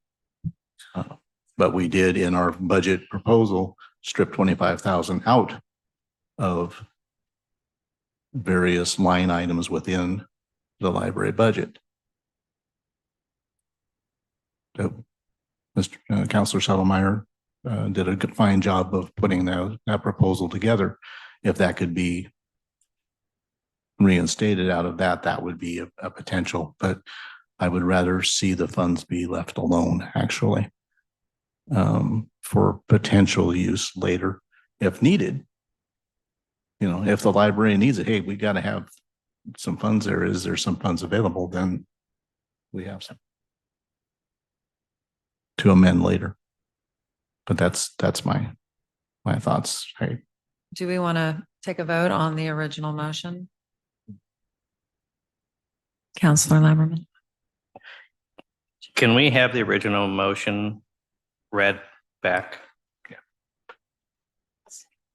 Thank you, Mayor. It was moved by Counselor Merida and seconded by Counselor Settlemyre to move $50,000 from the Housing Assistance Fund to the library.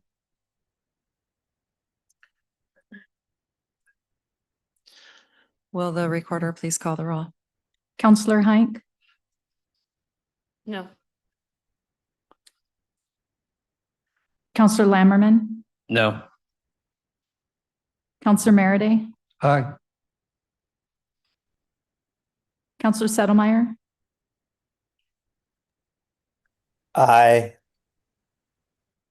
Mayor Soulsby, Nay. Counselor Irvin.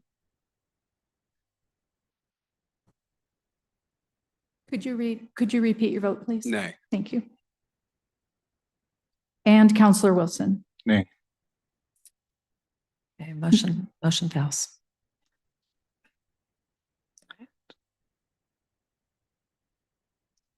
Counselor Settlemyre. Counselor Settlemyre. Thank you. I did have my hand raised to talk before you started taking votes. I guess I should have broken in. If the worst case scenario would have been that this was just to show that we listened to do that, then I don't understand why we're so quick to say no to this. I know we just did it, but I'm going to say it now. The idea that it isn't worth us moving money around to show that we support so many people, and at the same time,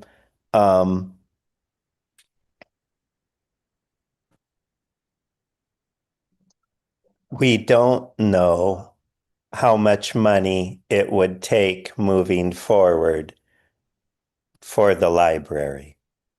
We cut half of the last year's budget. I imagine maybe it will smart somehow.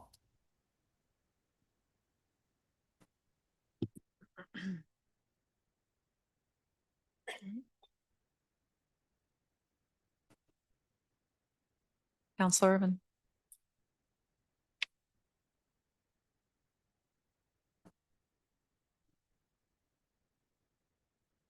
I'm hoping that the results of the service delivery of the library are what speak to whether we've heard the community or not. And if it's not sufficient, we will hear that as well and make adjustments.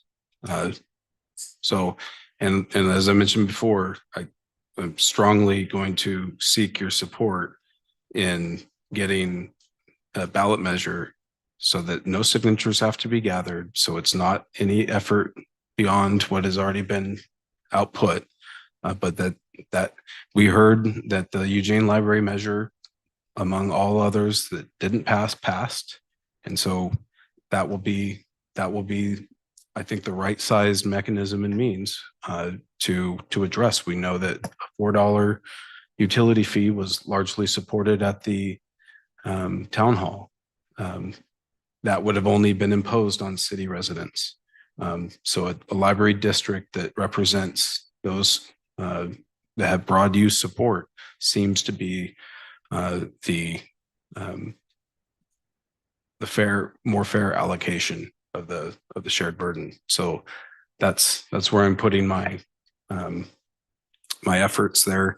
And with that, I move to adopt resolution number 2181, adopting the 2026-2027 budget, making appropriations and imposing and categorizing ad valorem taxes. A second.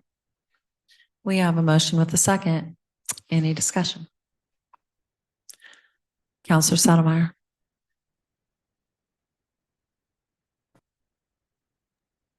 On the little sheet where it says all of the numbers that we're appropriating and everything, I'm gonna be picky again. Promotion says 98,000 there. Can we just decide once and for all? Are we gonna, or does it not matter when we accept this, that that's $5,000 off?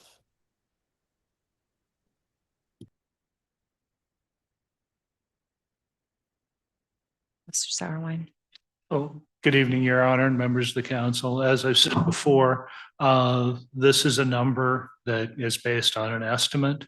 And as I said, if the number comes out at the full amount that we've budgeted for, great. If it comes in higher, great. But as I said, I'm not really sure I know how exactly to answer your question.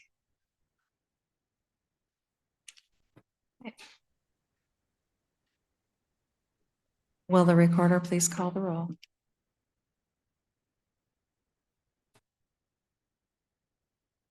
Counselor Lammerman, Aye. Counselor Merity, Nay. Counselor Settlemeyer, Nay. Counselor Wilson, Aye.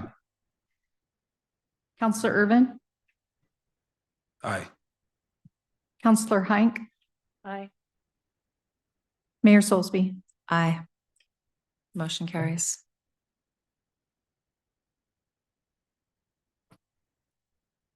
Item C, resolution amending the comprehensive fee schedule. Public Works Director, Mr. Stewart. Thank you, Mayor. So this resolution is proposing the council to amend 3 sections of our comprehensive fee schedule. The first section is section 3, which is utilities.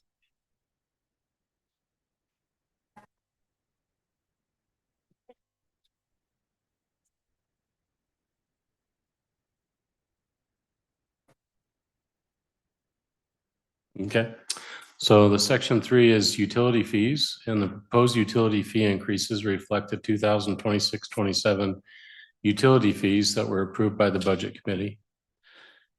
The proposed miscellaneous utility fees include changes reflect an application fee, including adding actual costs to the zone of benefit and the zone of benefit assessment fees.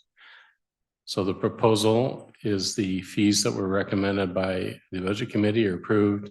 And the second item in utility fees at the very end of the page is amending the zone of benefit application fee to reflect a $250 application fee plus the actual cost to process that to go before City Council. And if it's approved by the City Council, the second fee is the benefit assessment fee, which would be paid at $200 fee plus the actual cost. So the assessment fee is if there's a lot of parcels that are impacted in the zone of benefit, each parcel has to have records recorded at Lane County, and those fees would be appropriate so that there's no cost to the city. The second section is section 8, which is broadband services. As was said earlier this evening by the city manager, the broadband services no longer is utilized and there's no broadband services offered to the city. So the action reflected in the resolution is to eliminate broadband services altogether. And finally, the section 9 is the Middlefield Golf Course. In this was added a fee to lease or rent the covered outdoor event space at the golf course. We're finding that there is a desire to have retirements, potential weddings, wedding receptions, items that are not reflected or utilized at the golf course in conjunction. There would be no fee if you had a golf tournament at there and you use that site for the golf tournament, there would be no additional fee. But if it's not a golf related activity, then there would be a fee that would be charged, and that's what's being proposed, a minimum fee per hour, and then also fee added for chairs and table rentals. So if there are no questions, it's staff recommendation that the city council adopt the resolution of effect amending the comprehensive fee schedule. Counselor Lammerman. Madam Mayor, Council, Mr. Stewart, in regards to the utility fees, have we done any estimates or done any metrics to see what the new Pine Springs apartments coming online is going to add to revenue coming in to the water department, or extra costs or anything? Mayor, Councilor Lammerman, no, the only thing that we did in calculating the fee that is going to be generated for this next year is a 1% growth in actual sales and accounts. I think it's very possible that there'll be more than 1% if those units get fully rented and brought online. But at the present time, I don't know if they've actually rented an apartment yet. So I'm not sure how that'll transition in. We'll have a better idea at the end of next year, knowing how many's rented and what the revenue is that's bringing in. Counselor Urban. So this resolution represents something that's going to be felt by residents of Cottage Grove. I don't think I can overstate. We just passed the budget based on what's about to drop right now. And it's in that light that most of the conversation that we just had kind of is bathed. This is a cost allocation of city staff that hasn't been done. I don't know if it's ever been done in our budgeting process, where it is following budget policy, which is that the utilities, the services being provided take responsibility for the costs, right? That the rates are set based on what it actually costs to run these utilities and deliver the services. So it's an attempt to do that correctly, but it's without data to support it. So really, I mean, there's general expectation, but it's not based on hours allocation of what is actually done and worked. It is just in my brief kind of research across this Oregon, other budgets and cost allocations, the 40% is kind of on the high end, which means if we do this study and that's correct, we might actually see that we need to reduce the amount that's allocated to the utilities in the future and put it back as a burden on the general fund, which will mean there's less money in the general fund to do the things that the general fund funds next year and the year after. So this is going to be painful. I don't think many people really know about this. The logic is that we are trying to recover the cost of what it costs to deliver the services. But this is, and I agree in principle with that, which is why I'm going to make the motion and support it. With a hawk eye on, if we're doing this, it needs to be done accurately and being able to bear out that the data supports that percentage of allocation that we go into next year. So with that, is there a resolution number for this?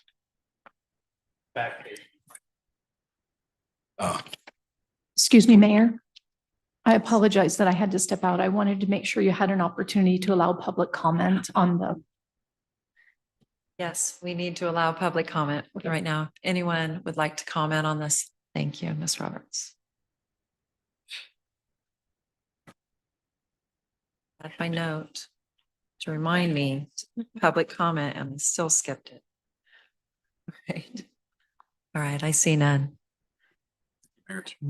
I move to adopt resolution number 2182, amending the comprehensive fee schedule, section 3, utilities, and section 4, Middlefield Golf Course, and eliminating, sorry, that's 9, right? Sorry, VNX. Section 9, Middlefield Golf Course, and eliminating section 8, broadband services. Second. We have a motion with a second. Any discussion? Councilor Merida. One of our speakers today spoke about the impact of cost of living on our seniors. That's something I've often considered as well. If we raise the rates a bit more, but created a fund that would offset people in need, I wonder if that's something the council would have interest to pursue, adding an additional 11 cents per account or something would, it could generate a fund that could be used for people under financial hardship to offset the sharp increases, maybe not pay their whole bill, but cover the cost of the fee increase that would endanger their ability to pay.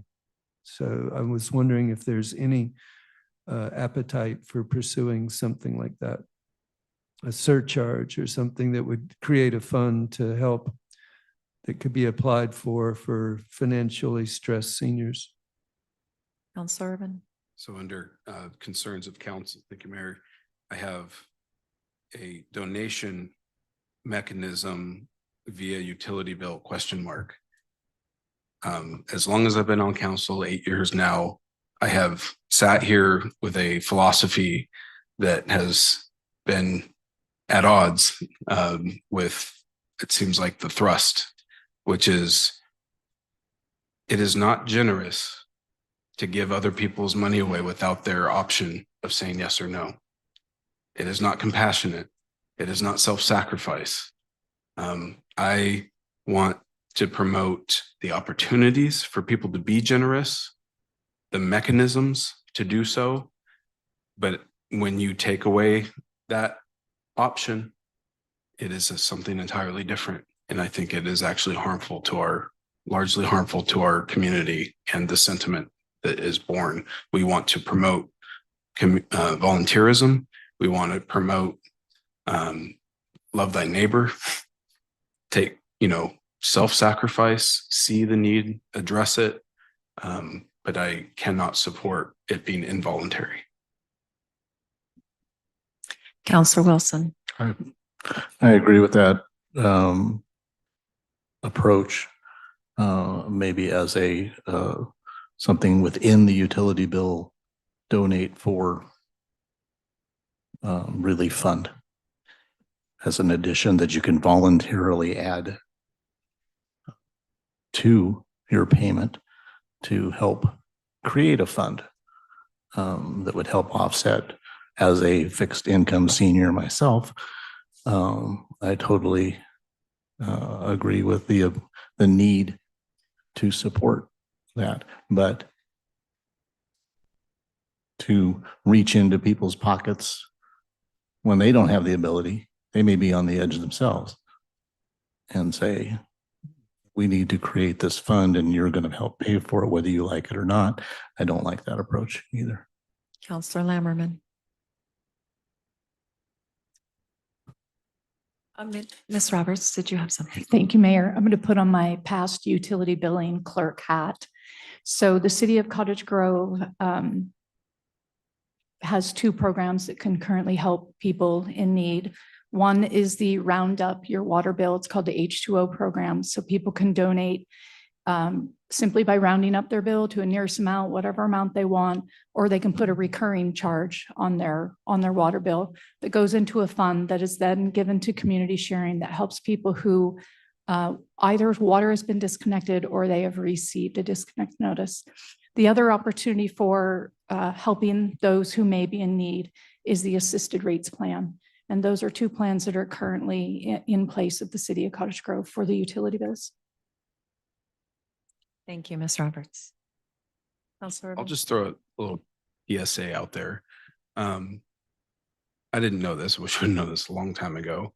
Pacific Power, if you're on Pacific Power, has a 20% reduction of rates for qualifying incomes. I think probably a lot of people in our community would qualify and could see a real reduction in their rates by just going on to the website and applying for that. Takes like 3 or 4 days to respond. Counselor Lammerman. I have to say, I'm not in favor of the rate increase. And a big part of that is due to our seniors, disabled, low income. There's a lot of complaints online, in person about the rates that we have. They're relatively high compared to some areas.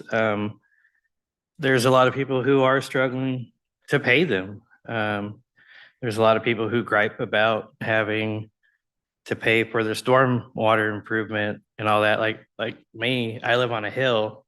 I don't have a storm drain, but somebody down the road does. So I understand why I'm paying for it because all the water goes down to that one. But I can understand why some people would have a grievance with it. I do understand that it does take money to treat water for you to drink, then to deal with it on the other end. But I also have a issue with the fact that there's some individuals on this council who will say, what about the seniors? And in the same breath on another topic, say it's only 34 cents. And then to go on and basically say socialism is the way to go in regards to forced taxation for lower income or seniors, that's definitely a no-go. All right. Let's stay on target here. All right. So do we have a motion with a second? I do not know. All right. So will the recorder please call the roll? Would you like me to repeat the motion? Are we good? Please. Okay. It's moved by Counselor Irvin and seconded by Counselor Hink to adopt resolution number 2182, amending the comprehensive fee schedule, section 3 utilities and section 9 Middlefield Golf Course, and eliminating section 8 broadband services. All right. Counselor Lammerman. No. Counselor Merriday. Aye. Counselor Settlemyre. Aye.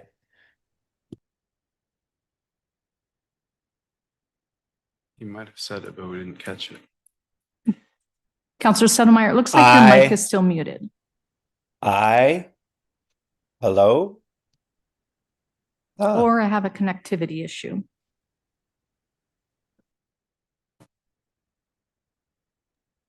All right, I'm going to come back to you, or maybe you could throw your vote in the chat. Oh, there you are. You're voting in the affirmative. Thank you. Counselor Wilson.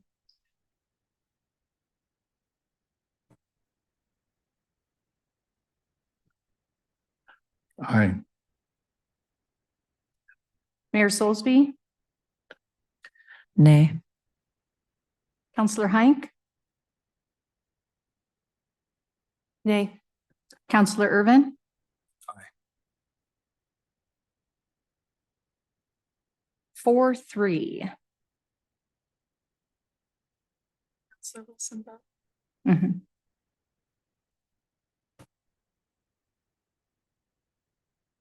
All right.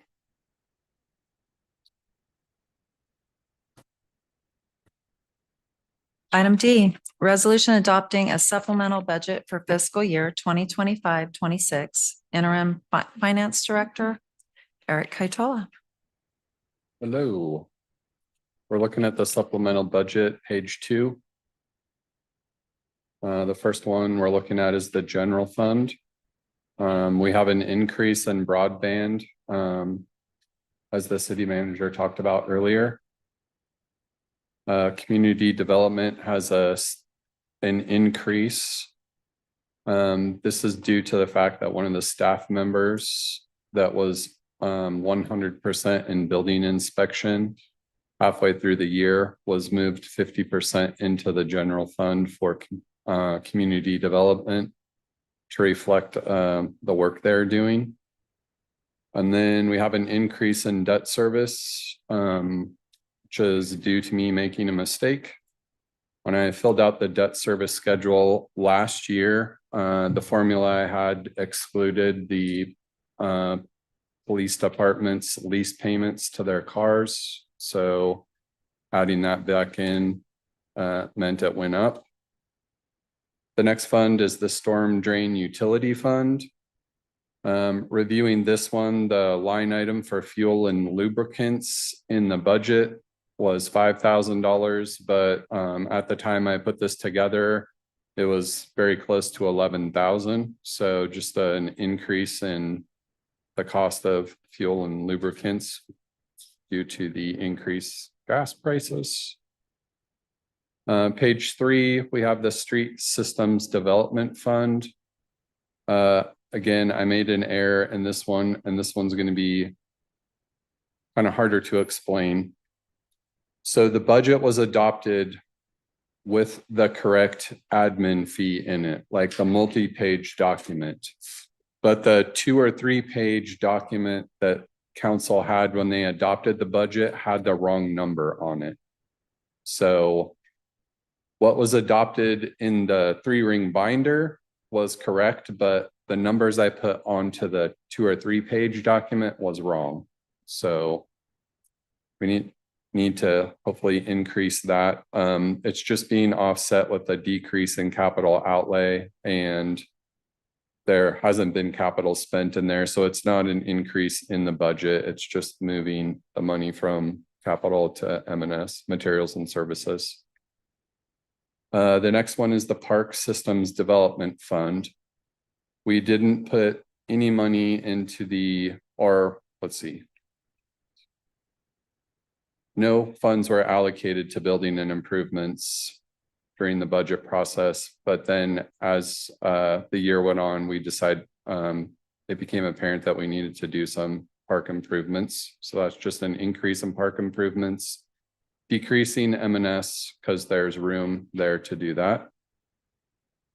The Police Communication Fund needs to go up by 3,000 because the PERS UAL debt payment ended up being more than was budgeted for. The Narcotics Forfeiture Fund, you passed some supplemental budget for the forfeiture fund the last time it came up. Doing that meant that there wasn't enough money to make the debt service payment. So the debt service payment is being moved to the police department in the general fund. Also, just ahead to remind you that the narcotics fund has no budget for 27. So it's all zeros. Then we go to the debt service fund, and this is showing the extra funding from the general fund that needs to move over to the debt service fund. We talked about the special trust fund. Again, what it is paying the using the Eugene Symphony funds in the special trust fund, transferring them for a reimbursement to the general fund for years FY 23, 24, 25, and 26. The Armory Special Trust Fund we talked about, but again, it's just the increase in M&S and revenue for the wall dog donation. Page 5, we have the wastewater fund. Again, I made a mistake when I put the personnel costs. Let's see, where'd it go?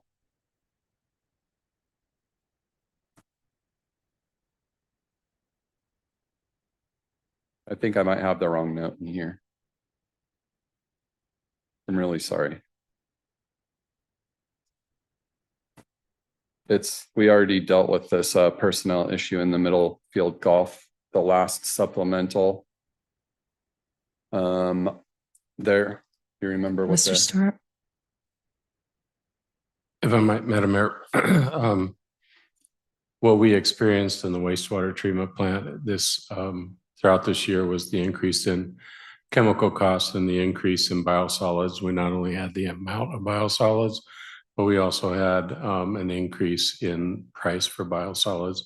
So the materials and services in the wastewater treatment plant were lower than what was projected. And there was also, as Eric has been sharing personnel, but that was dealt with in the previous supplemental. So this is needed to balance our materials and services. And this is not increasing the budget. We're doing a decrease in wastewater collection, the transfer to debt service, and reducing contingency to make up the difference, the increase in the wastewater treatment plant.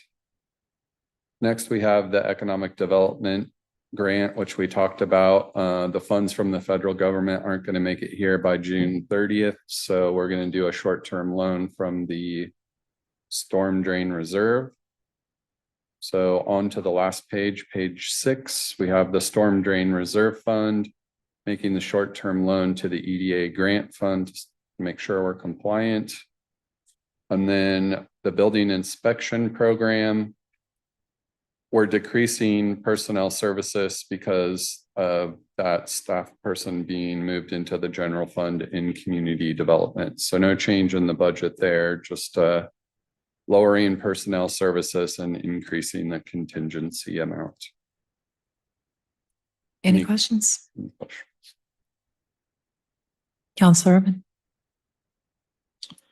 I move that the council adopt resolution number 2183, adopting the supplemental budget for fiscal year 2025-26 and making appropriations. A second. We have a motion with a second. Any more discussion? Will the recorder please call the roll?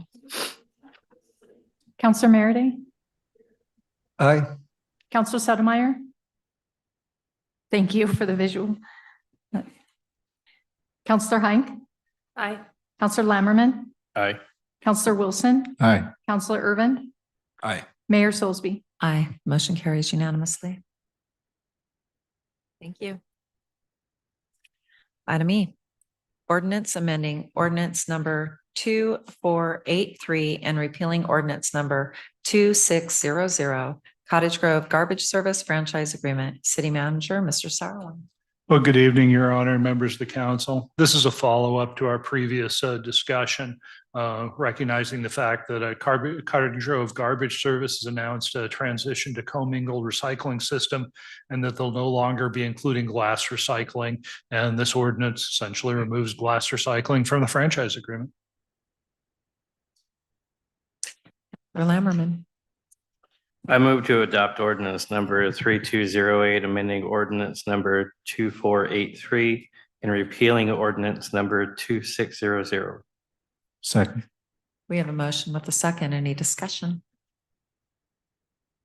Will the recorder please call the roll? Counselor Irvin? Aye. Counselor Hink? Aye. Counselor Lammerman? Aye. Counselor Merity? Aye. Counselor Sotomayor?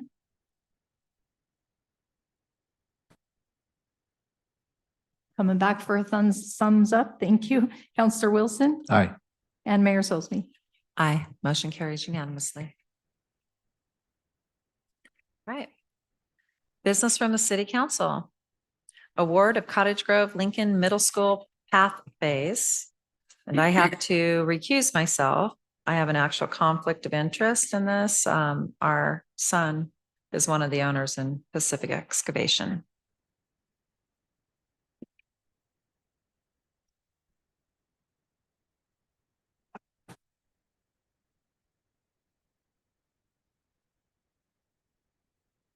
Director Stewart, can you give us the report? Yes, thank you, Council President. So on Friday, May 22nd, 2026, city staff posted an invitation to bid for the construction of the Lincoln School Path Phase 1. The project involves the construction of a fire apparatus access turnaround and a new shared use path along the Coast Fork Willamette River connecting Lincoln Middle School to East Hayes Avenue and then to the northwest to the city's Fillmore Storm Water Bioswale.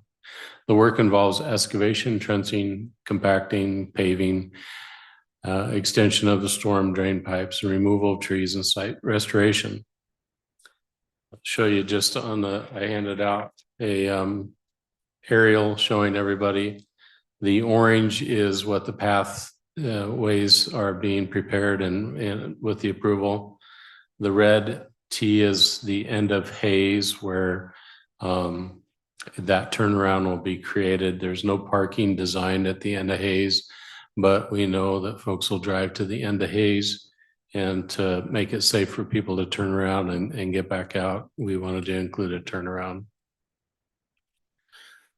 So with that, sealed bids were due by 2 p.m. on June 11th at Branch Engineering.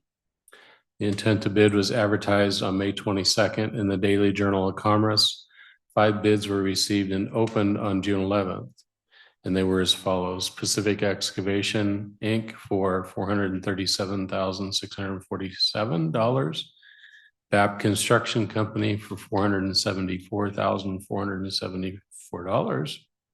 Wildish Construction Company for $541,969.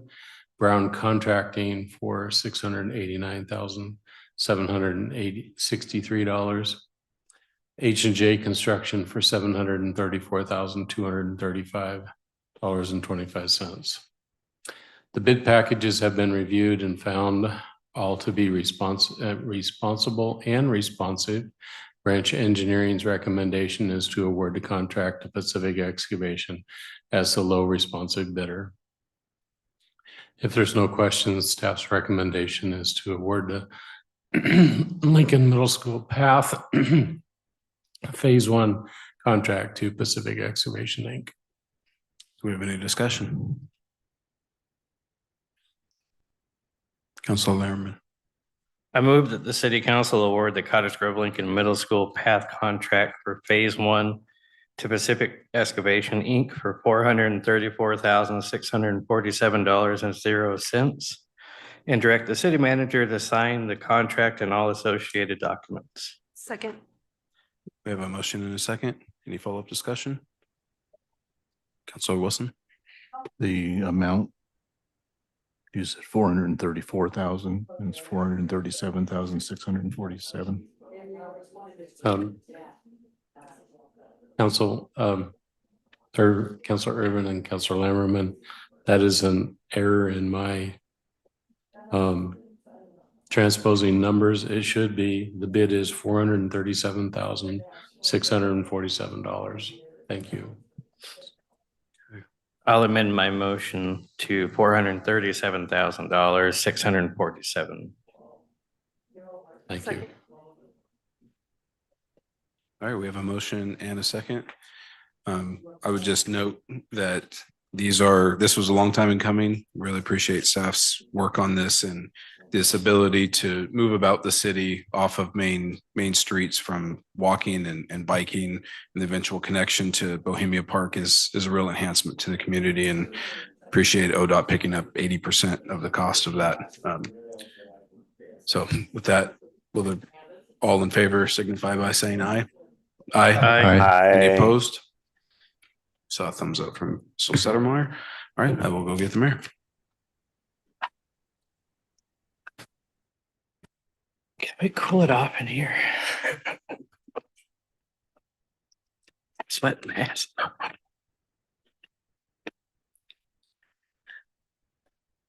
Oh shit.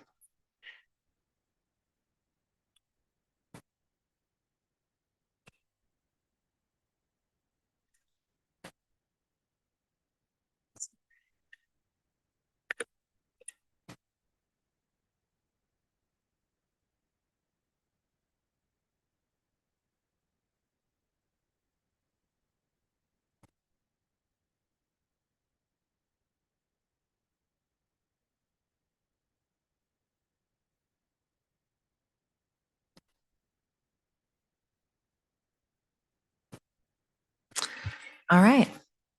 Item B, draft letter to Governor's Prosperity Council. Council President Greg Urban. Thank you, Mayor. Yeah, time check.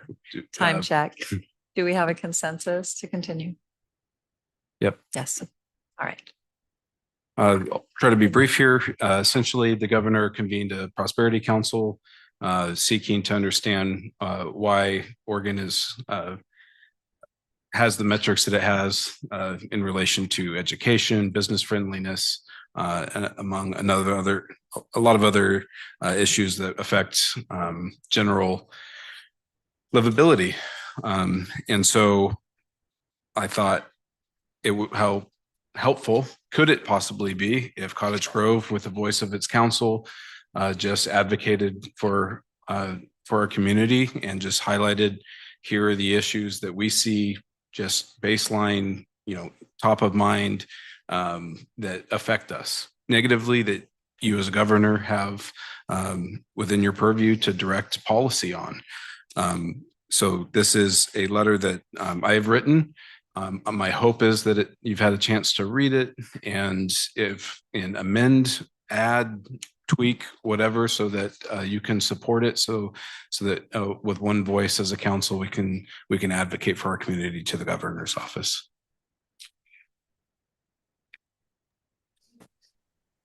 Counselor Settlemyre. Can you hear me?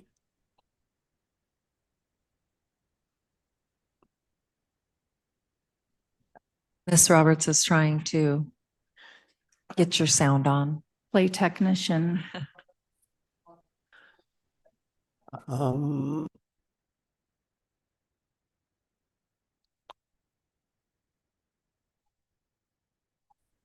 about now? Try it again, Counselor Settlemyre. Perfect. Does this work better? Hello, hello.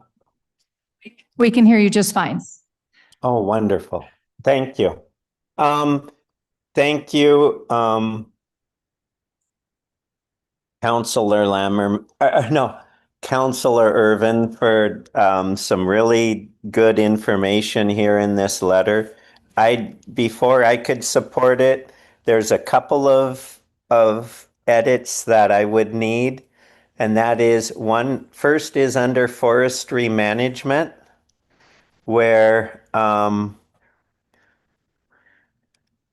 let's see, I believe it's the third sentence where it says excess restrictions on responsible timber harvesting and processing reduce our ability to fund public safety, infrastructure, and education.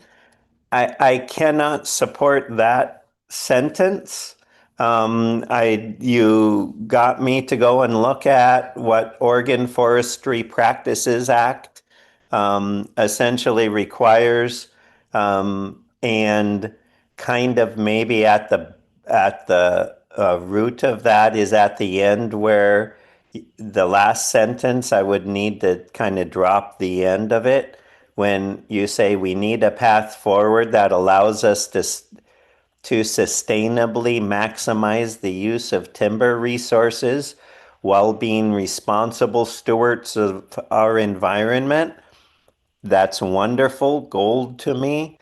But at the last part where you say, as it relates to wildlife and fire risk, when I look that the only thing that I can see that you're omitting from the act is to ignore water quality steps that the act suggests and soil productivity that the act encourages. So if you can agree to those amendments, I definitely agree that we should do something about making it, increase our productivity while we're being good stewards.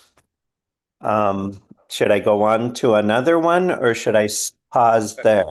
If I could seek clarity, would it be to essentially not list the various things where the restrictions lie, and just leave it at, this balance of maximizing utilization while responsible stewardship? Yes. What's the qualm with the third sentence that starts with excessive restrictions? because I don't see that it's excessive restrictions alone that is being, I mean, just, I couldn't see where it was excessive restrictions. So I guess it's, when I read that act, I mean, I went through the chapters. It says take care of the riparian zone, steep forests, I mean, it costs more because we're requiring the roads to be built in, appropriate ways to access the timber. I, I don't see where the word excessive belongs. I wonder if there's red tape somewhere that, I really am not sure what it would take, but the idea of let's get our capacity up or our use up closer to our capacity, but remain a sound steward. Yeah, I think I support the principle of that. I couldn't point to any one thing and saying this is the thing that, decision makers are leaning on to interpret, approvals or not. The sentiment here is we're underutilizing the resource. There are lands that were designated to be utilized.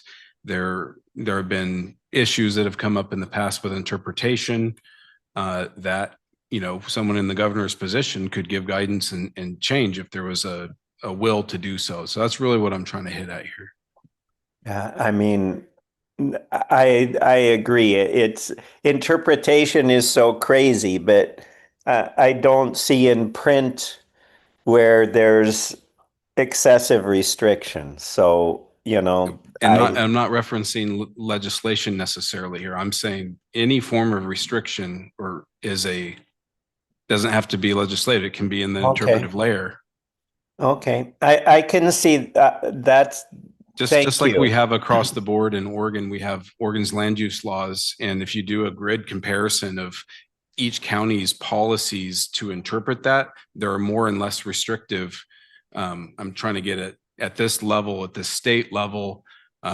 We are being, in my interpretation, and whatever language needs to be in consensus, but excessive in our restrictions of maybe its interpretation of federal law.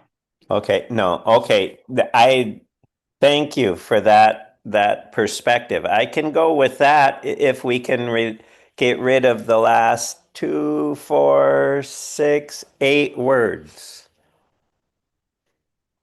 As it relates, yeah, absolutely.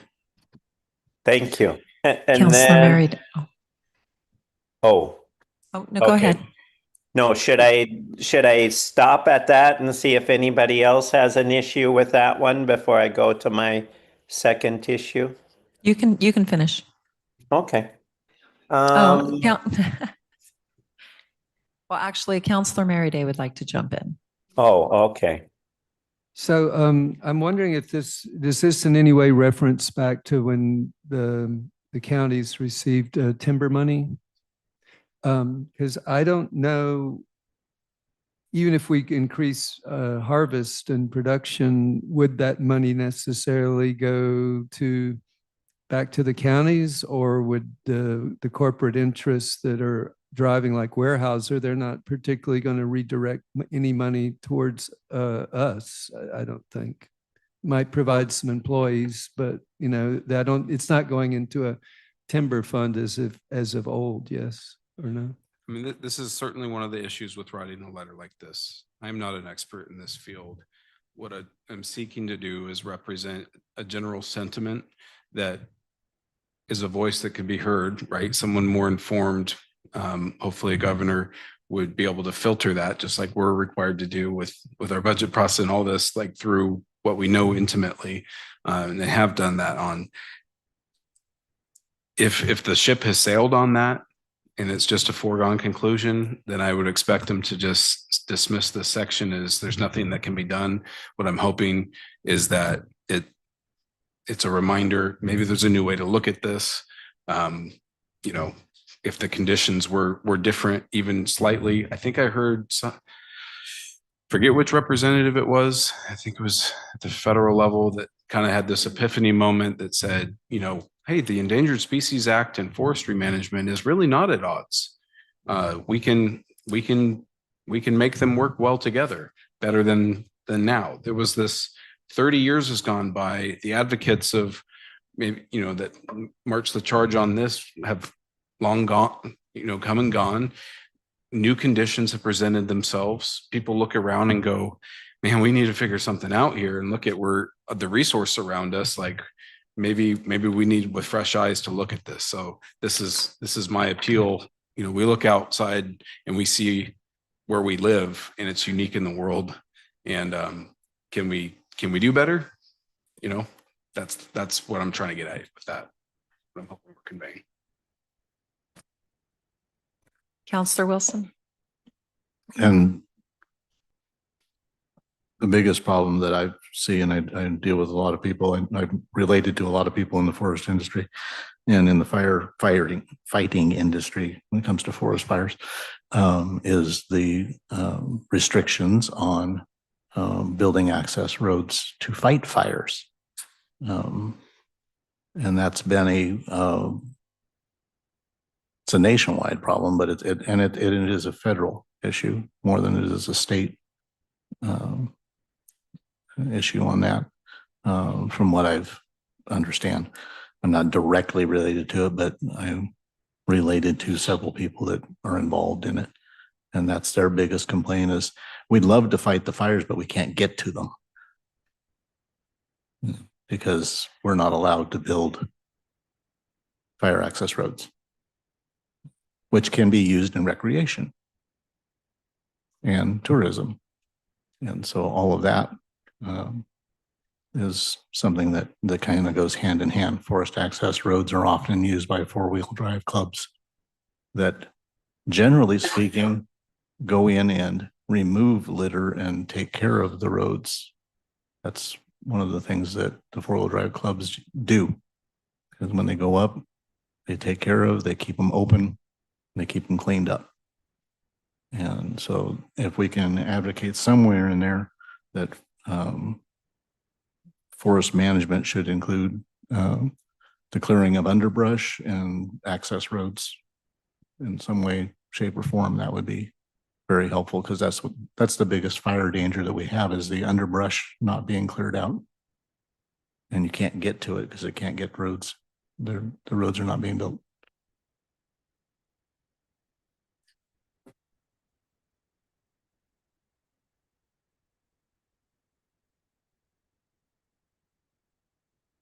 Danny is a bit of an expert in this field.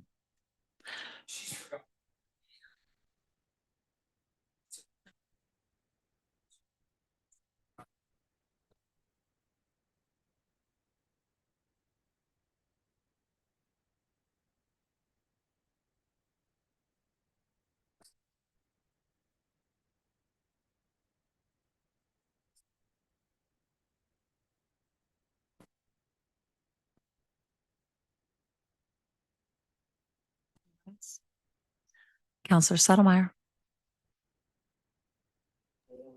Okay for me to go on to another one? Yes. Thank you.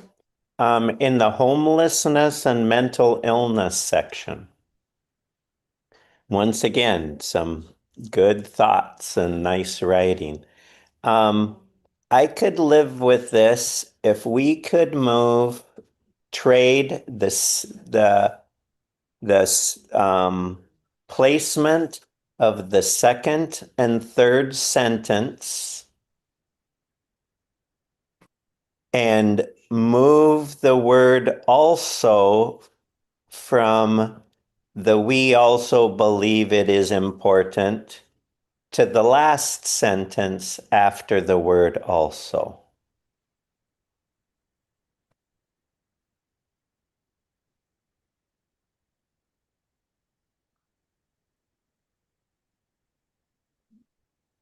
Are you talking about swapping the spots of sentence 2 and 3? Yes. And basically, because we haven't already addressed anything, get rid of also there And then Yeah, so it would read, we believe the state's current legislative approach to homelessness has had the net effect of reducing the livability of Cottage Grove and made Oregon less attractive to residents and businesses. We believe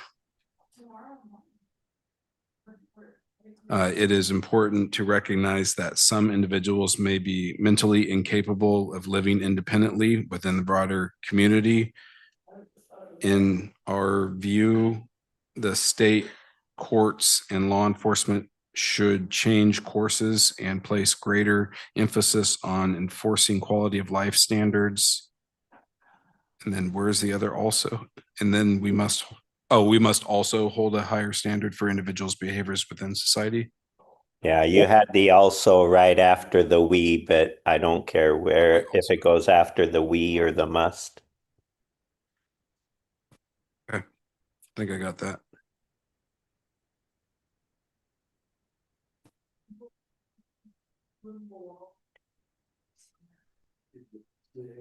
Do we have a consensus?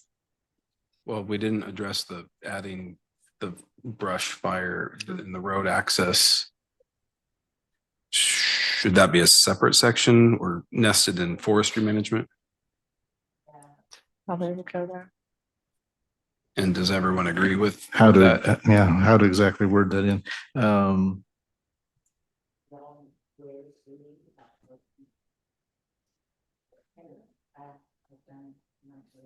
Or we're talking As about a result, wildfire as a access. result of higher timber production, funds would be available for road access and maintaining road access to fight fires.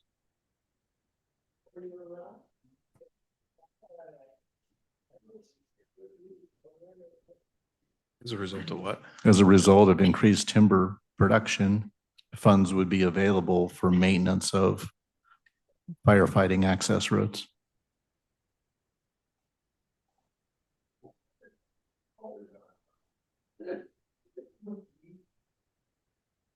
Funding to keep fire access road, forest access and fire access roads open would have a positive effect on wildfire management practices.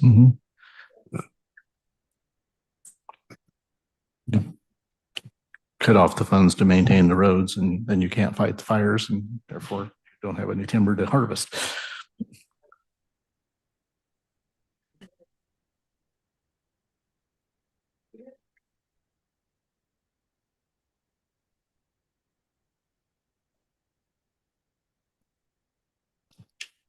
Do you need a motion? Or like it to be on letterhead? Do you need a consensus or a motion? I think in this case, thank you, Mayor, Councilor Irvin. I think in this case, a consensus would work. Do you anticipate bringing a final copy back, or do you have enough direction from everyone with the changes? I feel like it was pretty specific direction. Hopefully I can follow it. I'll finish up that. So if the council is in favor of me doing that, then we can.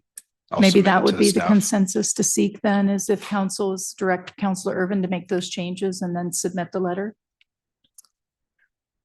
We have a consensus to direct Councilor Irvin to craft the letter as said. Right? We do. Thank you, Councilor. Oh, you have a question? So will it be on city letterhead? So is there a council official letters? Good. Thank you. Yes, it would. Thank you, council. All right. Thank you. Business from City Council. Oh, I'm sorry. Concerns of council. Anyone have anything to add? Concerns of council? Councilor Irvin.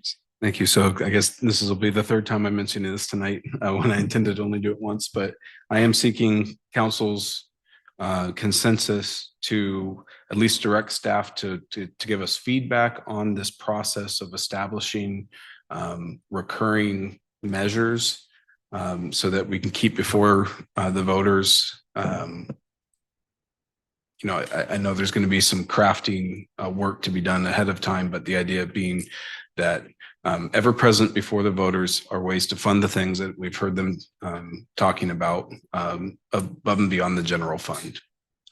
So library, public safety, rec, which could include pool, and roads are the ones that come to mind. Thank you. Counselor Lammerman. I'm all in favor for looking at setting up like the library districts and whatnot. The only thing I would be a little hesitant about would be the reoccurring cost every cycle to have something just continually put on the ballot. So, and I could be wrong on this. My understanding was it doesn't cost the city besides staff time, which is not a insignificant thing. But the November general election ballots are not there's no fee for adding a measure. Is that correct? Mindy, correct me if I'm wrong, but I do believe that is correct. I'm sorry, I was clarifying an issue with the city attorney. Could you repeat the question? If a city wants to put forward a ballot measure in a special election, there's a fee associated with it. I remember that we came up against that on the road, but my understanding was that on a general election, there is no fee. I think that if we're able to make those deadlines, that is the case. I'd have to look into it a little bit more. I've only went through, just that one that we did outside of that, but I certainly could look into it and bring back more information. Counselor Merryday. It's also the nature of the measure. If you're just asking for a funding, it's pretty simple and straightforward. If you're trying to establish a district, then you have to define the district, and there is a cost with the county to do that. And the cost goes up considerably, as does the organization of organizing the district. And you have to set up the structure and there's a lot of work to it. So, but just to simply ask for funding to support programs you believe in is pretty simple. Counselor Sattlemeyer. So is it okay to ask to wait for this vote until we get clarification from staff? Yeah, I think I'm seeking consensus, at least right now, on having staff hear this discussion and help direct what the best course of action is from here, knowing this is a general desire. Good evening, Your Honor, members of the council. If there is a consensus on this, why don't you let Mindy and I do some research and we'll bring back a report to you. I think we have a consensus. Thank you. Well, if you haven't heard, the city of Cottage Grove got an amazing gift from the Portland artists that have worked with the Wall Dogs in the past on the Dalles. And they brought 30 artists together and painted us an amazing mural at no cost except for materials as a gift to Cottage Grove to advertise for our event in 2027. We have it in storage. We will be putting it up on the Little Caesars backside building. And we are planning to do a unveiling of that ribbon cutting. And it was an amazing, beautiful gift that they did for us. They didn't have to, but they're very excited and really supportive of Cottage Grove. So wanted to share that. All right. Is there anyone else? No. All right. Report from the city manager. Just one quick item. I have one of Mindy's famous yellow Post-its. It's that time of year again, everyone, to get your total volunteer hours into Mindy. And early on in your tenure with this year, she gave you a sheet for you to fill out for your hours here in city council meetings, but also in the hours that you spent working as a city council member diligently, working with other groups. You do not need to give her a detailed report. You need to give her a total number, which we're required to file with the state. Mindy. You captured it perfect. Thank you. Thank you. All right. And if there's nothing from the city attorney or you went? Okay, wonderful.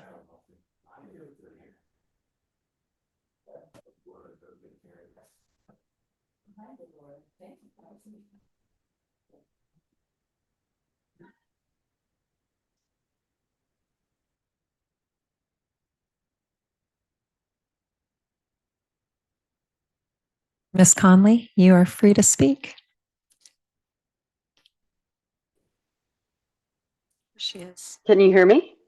We can hear you. Oh, okay. All right. That wasn't immediate. So nothing really substantive to report. It has been a joy.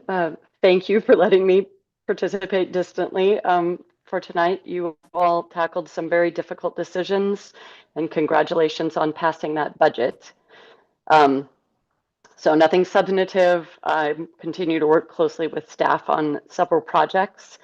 I did want to follow up on that comment, Madam Mayor, that you just made about the wall dogs. I had an opportunity to work with the Dalles city attorney, and he, on his own, just said, if you ever have a chance to work with the wall dogs, they're incredible. They were wonderful to work with. He was so effusive, he couldn't stop singing their praises. So that's wonderful. yeah, I thought I just thought the timing was incredible. That was literally like just before the weekend. And great catch on that dollar amount in the middle school PATH contract award motion. So thank you all for paying attention. That's all. Thank you, Ms. Conley. 9:27. Oh, I'm signing out. I'm not going to stay for the URA meeting unless you would like me to. No, go ahead. Sign out. Okay. I mean, I'll wait All till right. this meeting adjourns, but Okay, otherwise thank I'm not. you. Yep. Thank you. All right. Well, this city council meeting is adjourned. All right, trade your slots.